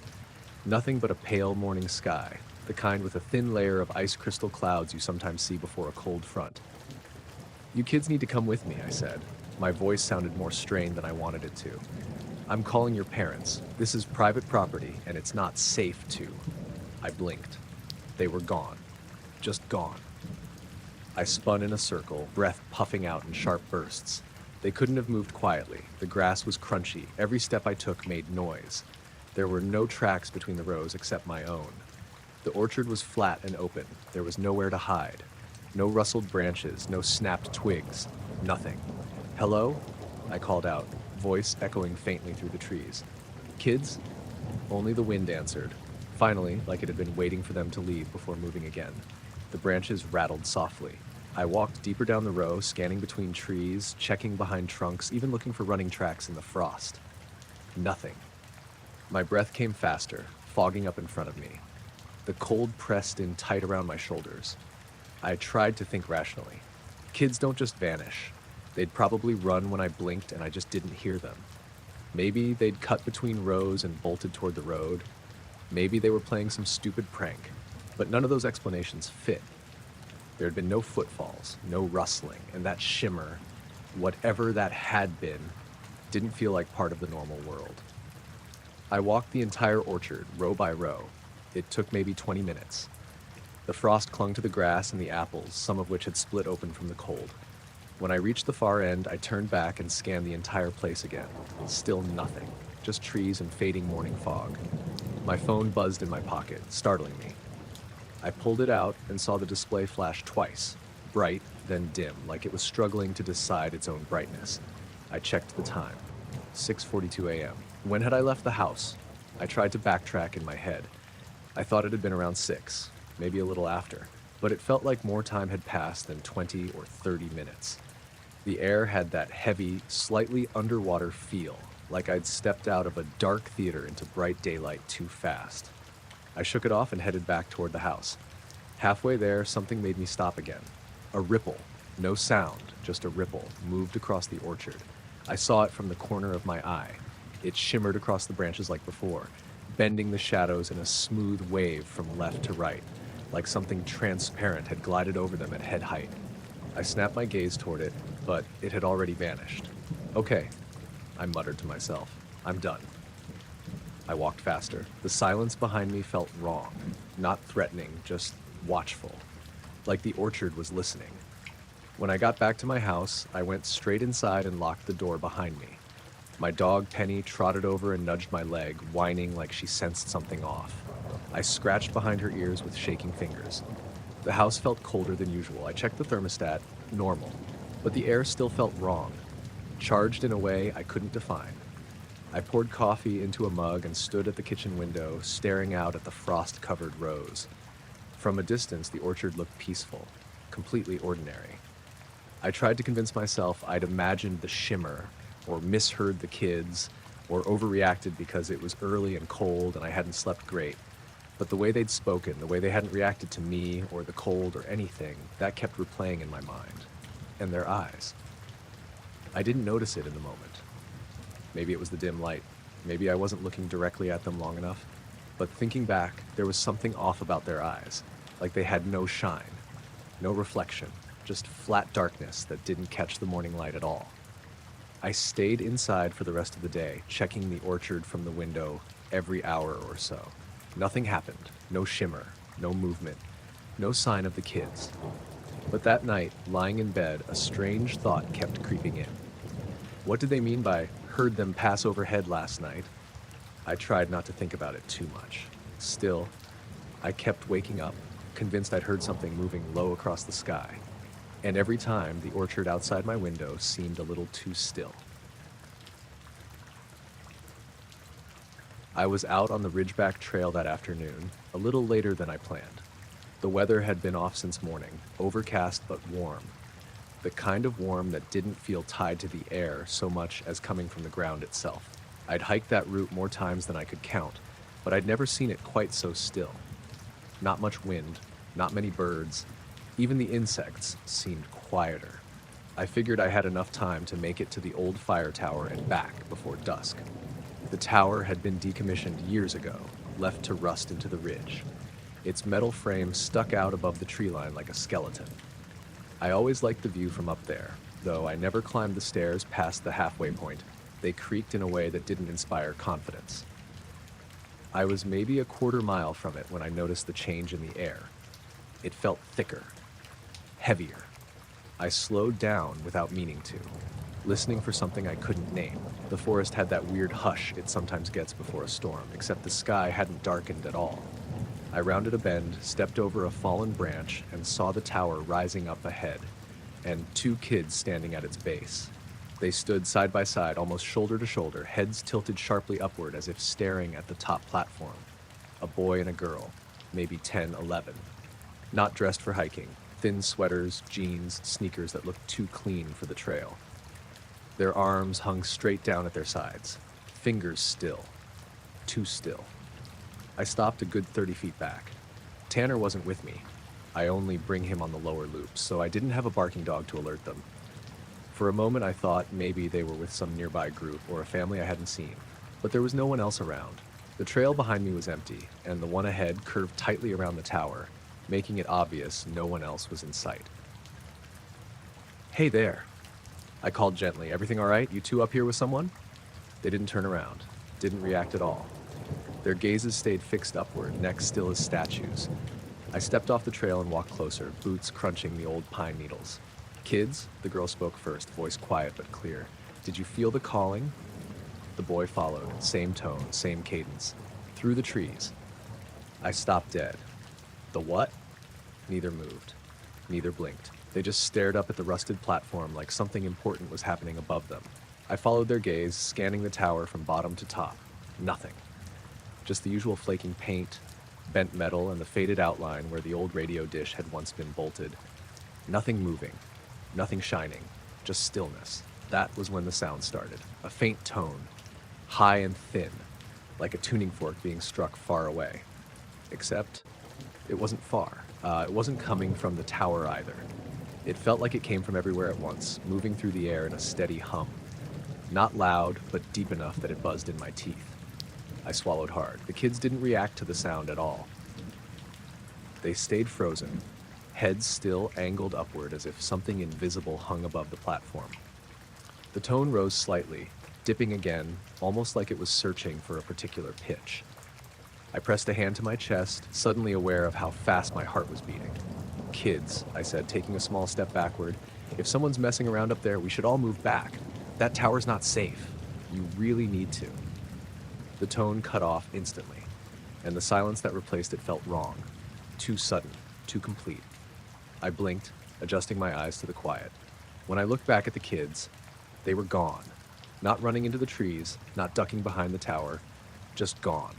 1 second they stood there, perfectly still. The next, the space beneath the tower was empty. No movement in the underbrush, no fading footsteps, nothing. I rushed forward, heart hammering, scanning the ground. The dirt and pine needles were undisturbed, no footprints besides my own. I looked behind the nearest trees, knowing I'd find something, anything, but there was no sign of them. "Hello?" I called out, voice catching in my throat. "Kids? This isn't funny. Where are you?" Nothing. The forest didn't even echo. I circled the tower slowly, checking every side, every shadow. The metal frame creaked softly in the warm breeze, but even that sounded hollow, like it came from too far away. I placed a hand on the lowest support beam. It vibrated faintly under my fingers, like it had held onto the tone longer than the air had. I pulled my hand back quickly. The feeling under my skin lingered. My mind started grabbing for explanations. Maybe I'd been tired and mistaken. Maybe the kids had run while I blinked. Maybe they'd ducked into the underbrush too fast for me to hear them. But that tone, that wasn't imagination. I could still feel it reverberating somewhere behind my ribs, like an echo that didn't want to fade. I turned back toward the trail, but before leaving, I looked up at the top of the tower again. I didn't know why. The kids had stared so intently at that spot, I felt like I had to understand what they'd seen. The platform was empty, of course, just rust and broken railing. But for a split second, I thought I saw the air ripple above it, like heat distortion. Only it wasn't warm enough for that, and the ripple moved sideways, not upward. I blinked hard, and it was gone. That was enough for me. I walked out of there fast, not quite running, but close, and didn't slow down until the tower was completely out of sight. The further I got from it, the more the forest sounds returned. Wind through branches, distant bird calls, the normal stuff I'd been expecting but hadn't heard earlier. By the time I reached the parking lot, the sky had darkened. The warmth from earlier was gone, replaced with a cold breeze rolling down from the ridge. I sat in my car for a few minutes before starting it, just staring at the tree line, waiting for something else to feel off. Nothing did, but the quiet wasn't comforting. That night, at home, I kept hearing that faint tone, never loud, never distinct, more like an afterimage for sound. Every time the house settled, I'd jolt upright, thinking it was starting again. I didn't sleep much. For days afterward, I avoided the Ridgeback Trail. Not on purpose at first, I just found reasons not to go. When I finally did return, the tower looked the same as it always had, rusted, leaning a bit more, getting swallowed by the forest inch by inch. No kids, no tone, no ripples in the air.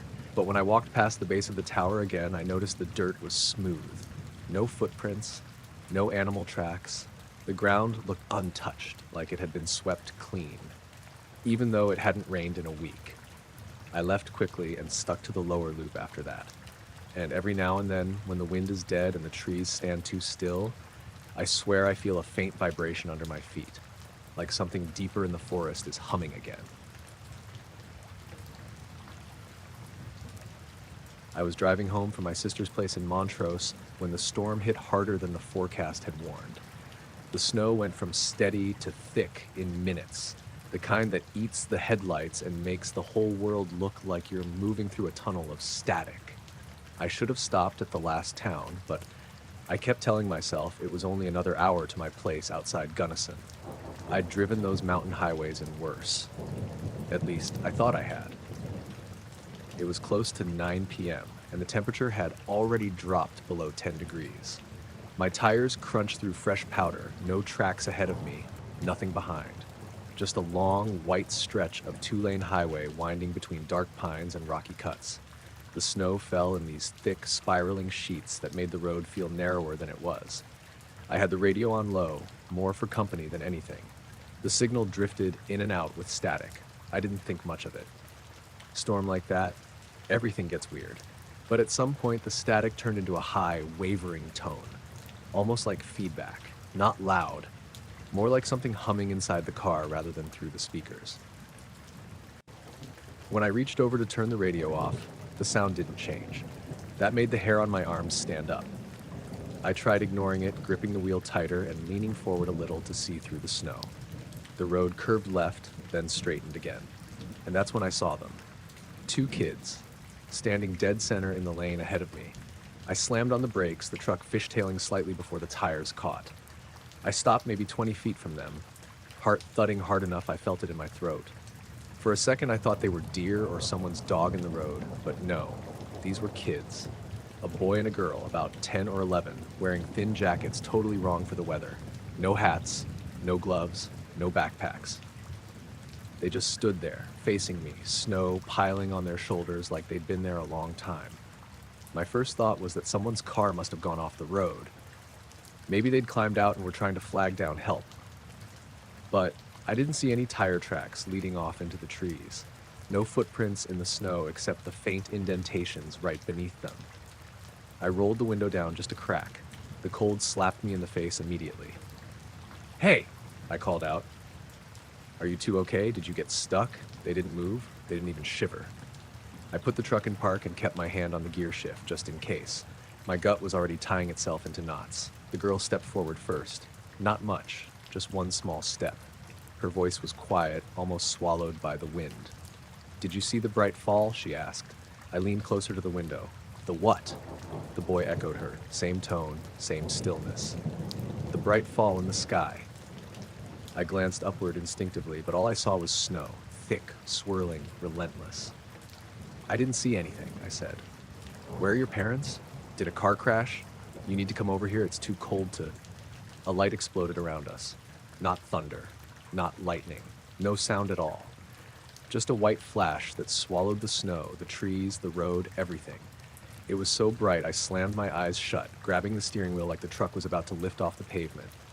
My brain expected thunder, the crack of lightning hitting close, something, anything. But there was nothing except my own pulse beating loud in my ears. When the light faded and my vision cleared, I blinked hard, trying to steady the shapes around me. The road was empty. The kids were gone. I scanned the snow through the windshield, heartbeat climbing again. I stepped out into the cold without even thinking about it, boots sinking into fresh powder. The wind blew the snow sideways, but not enough to erase tracks that quickly. There were none. Not a single footprint leading away from where they'd stood. The snow was untouched, perfectly smooth, except for the tire marks my truck had made when I'd skidded to a stop. My breath came out in huge clouds. "Hello?" I shouted over the wind.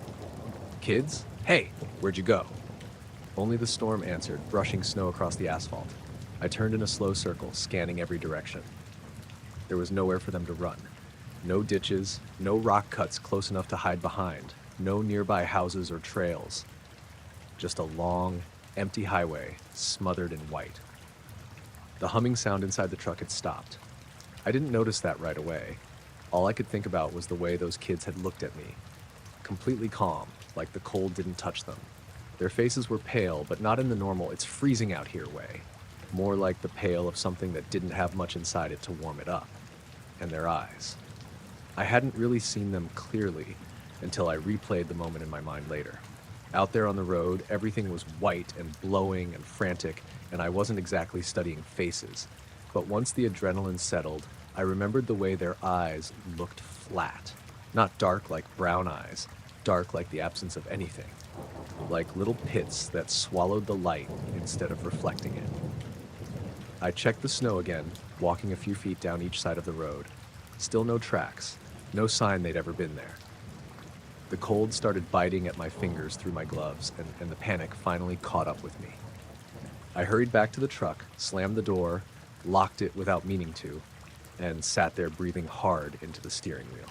The windshield looked normal again, just snow sliding across it. But the world outside felt wrong, too quiet, even with the wind. I forced myself to keep driving, as slow as I could manage without risking getting stuck. The storm started easing a little by the time I hit the turnoff toward home. But every few minutes, the sky brightened faintly, just for a second, like someone turning on a massive distant flashlight behind the clouds. No thunder, no sound, just flashes in a storm that wasn't supposed to have lightning. When I finally reached my driveway, my hands were shaking so hard I could barely turn the key to shut the truck off. The house looked normal. Lights on, snow piling up, everything still. But the second I stepped inside, my dog started barking from the bedroom, her hackles raised like she'd sensed something long before I arrived. I couldn't sleep that night. Every so often I'd hear a soft, shifting sound outside, like something moving over deep snow without sinking into it. Whenever I checked the window, there was nothing but white, and the highway in the distance covered in drifting flakes. But the silence was never quite silence. There was always an undercurrent, a thin, distant tone I couldn't pin down. And at every time it came back, I kept seeing those two kids in the headlights, snow settling on their hair and shoulders, asking me if I had seen something fall from the sky. I was walking my dog Tanner near the old quarry the night it happened. I always took him there at dusk because hardly anyone went that way anymore. The place had been shut down since the late 90s, fenced off half-heartedly with rusted panels people kept cutting through. The equipment had been hauled out years before, leaving just a big scar in the earth. Flat gravel around the rim and a steep drop into a wide pit, lined with rocks the color of dried blood. It was quiet that evening, windless, warm for early October, but with that weird stillness that made it feel like the air was waiting on something. Tanner pulled ahead on the leash, nose twitching at whatever had been through earlier, probably deer or coyotes. We walked the gravel path along the rim, dust kicking up under my boots. Halfway around the bend, Tanner froze. Not stiff, not scared, just confused. He stared ahead, tail dropping to half-mast. I followed his gaze. Two kids were sitting on the edge of the quarry, their legs dangling over the drop like they were swinging their feet from a dock. A boy and a girl. Both looked maybe 10 or 11. Their clothes didn't fit the evening. Thin shirts, no jackets, dusty sneakers. Their hands rested in their laps, fingers interlocked the exact same way. I slowed down, keeping a little distance. "Hey," I called out, trying not to sound startled. "You two all right? You shouldn't be sitting that close to the edge." They didn't turn around, not even a flinch. Tanner's leash went slack. He took a few cautious steps backward, ears pinned flat. I walked closer, just enough to see more of their profiles. They had the same posture, backs straight, heads turned slightly upward like they were looking at the sky instead of the pit below. "Kids," I said, a little louder. "Do your parents know you're out here? It's not a safe spot." The girl spoke without moving her head. Her voice was flat, soft, almost bored. "Are you waiting for the return light?" I stared at the back of her head, not sure I heard her right. "The what?" the boy echoed her. "The return light." The way they said it, calm, synced, made my stomach tighten. I looked around the quarry rim, expecting maybe someone else nearby, maybe a flashlight or a campsite or some sign they weren't alone. Nothing, just empty gravel and dust.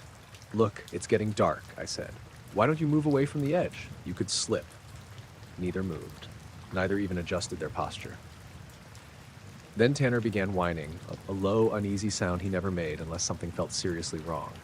I knelt and tried to calm him, but he kept glancing from me to the quarry, like he wanted to run but wasn't sure which direction was safer. That's when I noticed the light. It came from deep in the pit. Not a beam, not a spotlight. More like a soft pulse, white with a hint of blue, glowing up from somewhere far below the rubble. It brightened, dimmed, brightened again, steady as a heartbeat. The hairs on my arms rose instantly. There shouldn't have been anything down there. No machinery, no generators, no hidden poles or buried cables. The quarry had been stripped bare long before I ever moved into town. I stepped to the edge, carefully, not close enough to slip, to get a better look. The pit stretched out maybe 100 feet down, uneven and jagged. The light wasn't reflecting off anything I could see. It came from beneath, from a place deeper than the pit physically went, like something underneath the quarry floor was glowing through it. I was staring so hard I almost forgot about the kids. When I finally tore my eyes away from the light and turned back to them, my breath caught in my throat. They were gone. Not walking away. Gone. I spun around, scanning the gravel path in every direction. The dust was undisturbed. No footprints, no scuffs, no marks. The ground was soft enough to take prints even from a squirrel, but there was nothing at all. "Hello?" I shouted, instantly regretting how my voice cracked. "Kids, where'd you go?" Only my echo answered. Tanner pressed against my leg hard enough to nearly knock me off balance. His entire body was trembling, but he wasn't looking at the trees or the path. He was staring straight into the pit, hackles raised, lips pulled back in a silent warning. The pulsing light brightened again, once, twice, 3 times, each flash slightly stronger than the last. No sound came with it, but something in the air shifted, like a gentle pressure behind my ears, the kind you get before a storm breaks. I squinted into the pit, trying to see if anything was moving. Rocks, dust, shadows. Nothing. Nothing except that light that looked like it came from a place that didn't exist. I backed away slowly, dragging Tanner with me. Every step felt too loud, too sharp. The quarry swallowed sounds strangely on calm nights, but this time it felt like the air itself was absorbing them. The light pulsed again, this time bright enough to throw faint shadows across the gravel. I turned and walked as quickly as my legs would go without running. I didn't dare look back. Tanner kept right beside me, every muscle tight, glancing over his shoulder every few seconds. By the time we reached the cut in the fence, the air felt normal again, cool, quiet, and still. I didn't see any more flashes, no weird pulses, no kids. When we got home, Tanner paced the living room non-stop, stopping only to stare at the back door as if something might come up the steps. I tried to distract him, but he wouldn't settle. That wasn't like him. Hours later, long after the sun had gone down, I stepped outside again just to convince myself the world was normal. The quarry was a mile away, but from my driveway I could usually see a faint line of its rim against the horizon. That night it looked different. Not lit, not glowing, um, just different. Like, the dark around it wasn't the same shade as the rest of the night. I slept maybe 2 hours. Every time I closed my eyes, I kept seeing those kids sitting with their legs dangling, like staring upward like they were waiting for something only they could see. Their voices repeating the same strange question over and over. Are you waiting for the return light? I didn't go back to the quarry for a week. Not until I was sure whatever I'd seen was just something weird the mind does at dusk when things get quiet. But when I finally worked up the nerve and walked the same path, there were no kid-sized footprints anywhere on the rim. The light never came back, at least not where I could see it. But sometimes, when the wind is dead and the sky is clear, Tanner will stop mid-step and stare in the direction of the quarry like something down there is calling out again. And I try not to listen too hard. I'd only rented the cabin for 3 nights. It was early October, off-season in that part of northern Minnesota, and the place was cheap because the owner said the road got muddy after rainstorms. I didn't mind. I just needed a break from work and noise, and the listing photos made the cabin look simple but clean. Small porch, wood stove, a view of the lake through the trees. My first night there was quiet. Too quiet, actually. I remember sitting on the porch after dinner, listening for loons or crickets or anything, but the whole forest around me felt muted, like sound didn't travel as far. The second night was colder. The sky had that hazy look it gets before a frost, and by 9 I was already inside with the stove going. I stayed up late reading, not tired enough to sleep yet. At some point around midnight, I shut off the lamp and listened to the fire settle. That was when I heard the knocking. It wasn't loud, just a soft, steady tap, tap, tap on the front door, spaced maybe 2 seconds apart. I froze halfway out of the blankets, listening. There were no footsteps on the porch, no crunch of leaves, just those quiet knocks, patient and almost polite. I checked my phone, 12:17 a.m. No chance the owner would show up at that hour. No neighbors nearby either. The closest place was maybe a quarter mile up the road. The knocking came again, soft, like someone didn't want to wake the whole house. I grabbed the lantern from the bedside table, turned the dial low, and walked to the door. I didn't open it, just peeked through the little window on the top half. 2 kids stood on the porch, a boy and a girl. Both looked maybe 10 or 11.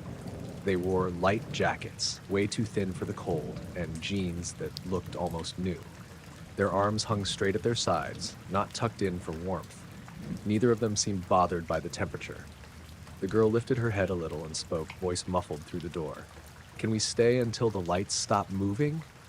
Her tone was flat, but not rude, just empty. I didn't answer right away. My hands prickled with a kind of static panic. I wasn't afraid of kids, obviously, but the situation made no sense. They had no flashlights, no backpacks, no breath visible in the cold air, and they hadn't knocked like kids lost in the woods. More like they expected me. The boy spoke next, same empty tone. "They're faster tonight." I swallowed hard and flicked the lantern a little brighter. The kids didn't react to the change in light, not even a flinch. They stared toward the window, but not directly at me, like they were looking through the glass rather than at it. "Are you too lost?" I finally managed. Neither answered. I considered cracking the door to ask again, but something about the way they stood, too still, too patient, kept me from touching the handle. I tried to look past them, out into the yard. The night seemed darker than before, even with the lantern behind me. Then the sky flickered. Not lightning. Not anything like lightning. It was a fast streak of white, thin and sharp, zipping across the tree canopy like a line drawn in the air. It didn't make a sound, not even a whisper. The kids both turned their heads toward the sky at the exact same moment. Another streak flashed. This one actually curved, like it had control over its path. Again, no sound. The girl said without looking at me, "They're close." I backed away from the door so fast I bumped into the coat rack. My heart was pounding, breaths too quick. I'd gone camping alone plenty of times, hiked remote areas, never spooked easily. But this wasn't anything like getting startled by an animal or hearing weird noises in the woods. These kids weren't reacting the way normal kids would. They weren't scared, they weren't shivering, they weren't talking over each other or crying or asking for help. They were just waiting. Another flicker lit the sky, this one brighter, almost like a camera flash behind the clouds. The trees cast shadows on the snowless ground, sharp and straight, like the light had come from directly above. I stepped toward the window again, not wanting to, but feeling like I needed to see what they were doing. The porch was empty. I didn't even blink between seeing them and not seeing them. 1 second they were standing there, the next the boards were bare. No movement, no running footsteps, just gone. I flicked off the lantern instinctively and pressed my back to the wall, eyes straining in the dark. Maybe they'd stepped to the side. Maybe they were hiding. Maybe they'd run off into the trees. I forced myself to check again, slowly, breathing through my nose to keep quiet. The porch was still empty. The sky flickered once more, brighter than before. Bright enough that I saw the outline of the porch railing, the trees beyond it, even the faint glimmer of the lake far off through the branches. The light didn't feel natural. It didn't reflect the way headlights or moonlight did. It was just a flat white wash, here and gone in less than a second. After that, nothing. No more streaks, no more flashes. The darkness settled in again, thick and normal. I spent the rest of the night sitting in the armchair with the lantern on low, facing the door. My mind kept trying to rationalize it. Meteor shower? Kids from one of the other cabins? Some kind of prank? But none of it lined up. There were no tracks on the porch when I finally checked in the morning. The layer of frost on the boards was undisturbed, except where I'd stepped out to look. And the woods around the cabin were quiet again. Back to birdsong, the faint rustle of wind, the normal stuff. I stayed one more night only because I didn't feel like packing in a hurry. Nothing happened that night. No knocking, no lights. But I didn't sleep much. I left early the next morning, before sunrise. When I locked up the cabin and turned to bring my bags to the car, I noticed something on the porch railing. 2 small handprints in the frost, side by side, perfectly still.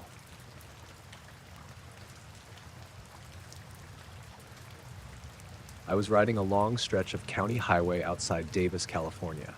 It was late afternoon, hot, dry, that kind of heat where the air feels thin like it's been baked too long. I'd been training for a small cycling event, nothing competitive, just something to keep me active.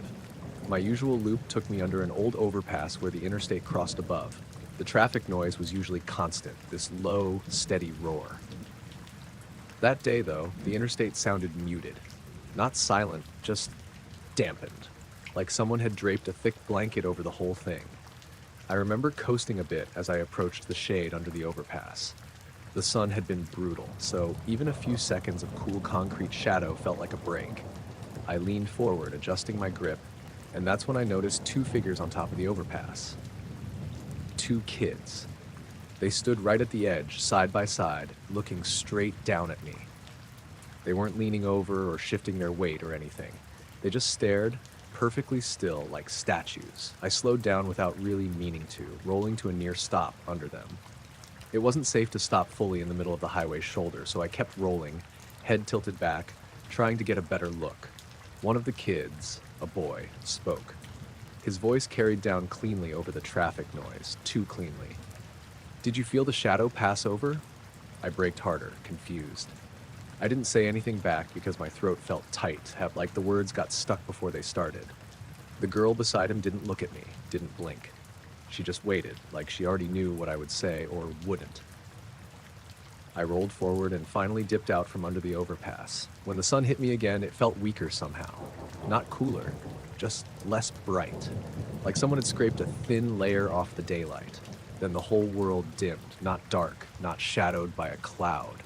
The sky was clear, painfully clear, but the sunlight lost its edge, like something massive drifted between me and the sun for half a second. The way a bird might glide past a lamp, except on a scale that didn't make sense. There was no sound when it happened. No wind, no rush of air, just that soft dimming, like reality blinked. The kids didn't move. I craned my neck trying to see what might have caused it, but the sky was empty. Blue. Quiet. Normal in every visible way. By the time I turned my handlebars toward the access path that led up the slope to the overpass, My heart was hammering so hard my vision pulsed with it. I told myself it was probably two teenagers messing around. That dimming was probably just my eyes adjusting from the shade. That nothing weird was actually happening. But I pedaled up that slope way too fast, gravel snapping under my tires. The top of the overpass was open, except for the guardrails. You could see straight down both sides, all the way to the field stretching out on either direction. I rolled along the walkway, scanning for the kids. No one, not a single person on the entire span. The strangest part wasn't that they were gone, it was that they couldn't have left without me seeing them. The overpass was exposed. No fences to climb, no off-ramps close enough, nowhere to duck behind except the concrete pylons, and even those had gaps I could see through. I walked my bike up and down the length twice, leaning over the railings, checking the slopes on both sides. The dirt was undisturbed. No footprints, no crushed weeds. Nothing to show that anyone, much less two kids, had been standing there seconds earlier. The interstate noise returned to normal as I stood there, louder, sharper, like whatever had muffled it before was gone. I leaned my bike against the rail and took a long drink of water, hands shaking more than I wanted to admit. I kept replaying the boy's voice in my head. Steady, calm, way too composed for a kid standing above a random guy on a bike. Did you feel the shadow pass over? I kept wanting to tell myself they were just messing with me, but the girl's eyes didn't look right. I realized that later, after my brain sorted through what it saw. She didn't squint in the sun. She didn't track my movement when I stopped. Her head turned toward me, but her eyes, I don't know if she blinked at all. I stayed on the overpass longer than I should have, hoping to see someone walk out from behind a pylon or come up the access path. Nothing. A few cars flew by underneath, shaking the concrete just a little. After about 10 minutes, I finally got back on my bike and kept riding. But the sun still felt wrong. I kept glancing at my arms, expecting to see clouds blocking the light, but the sky stayed clear. The brightness never fully came back. It wasn't dim anymore, exactly. Just flat. Off. Like the contrast had been turned down a notch. About a mile later, I got the sense someone was behind me. Not close, not in a chasing way, but the same instinct you get when someone stares at the back of your head. I checked over my shoulder 3 times. Each time, the road was empty behind me. The long, straight stretch shimmering with heat. No cars, no cyclists. But the feeling stayed. It followed me all the way back to the trail entrance, and even after I'd loaded my bike into the back of my car, I kept scanning the area. The fields around the parking area were open and flat. If someone had been there, I would have seen them. On the drive home, I kept noticing faint flickers at the edges of my vision. Like something high above passed over the sun again, only too fast to catch. Every time I looked directly, the sky was blank. When I finally pulled into my driveway, the light looked normal again. Full brightness, normal contrast, trees casting sharp shadows, everything exactly as it should have been. I stayed in my car for a solid minute before getting out, not because I was scared exactly, just unsettled in a way I couldn't shake. Before going inside, I glanced up, just a quick, habit-like look toward the sky. I didn't see anything, but the sunlight dimmed for the briefest moment. Just a half second, like something passed overhead again, quiet, controlled, too fast to see. I stepped inside and shut the door without looking up a second time,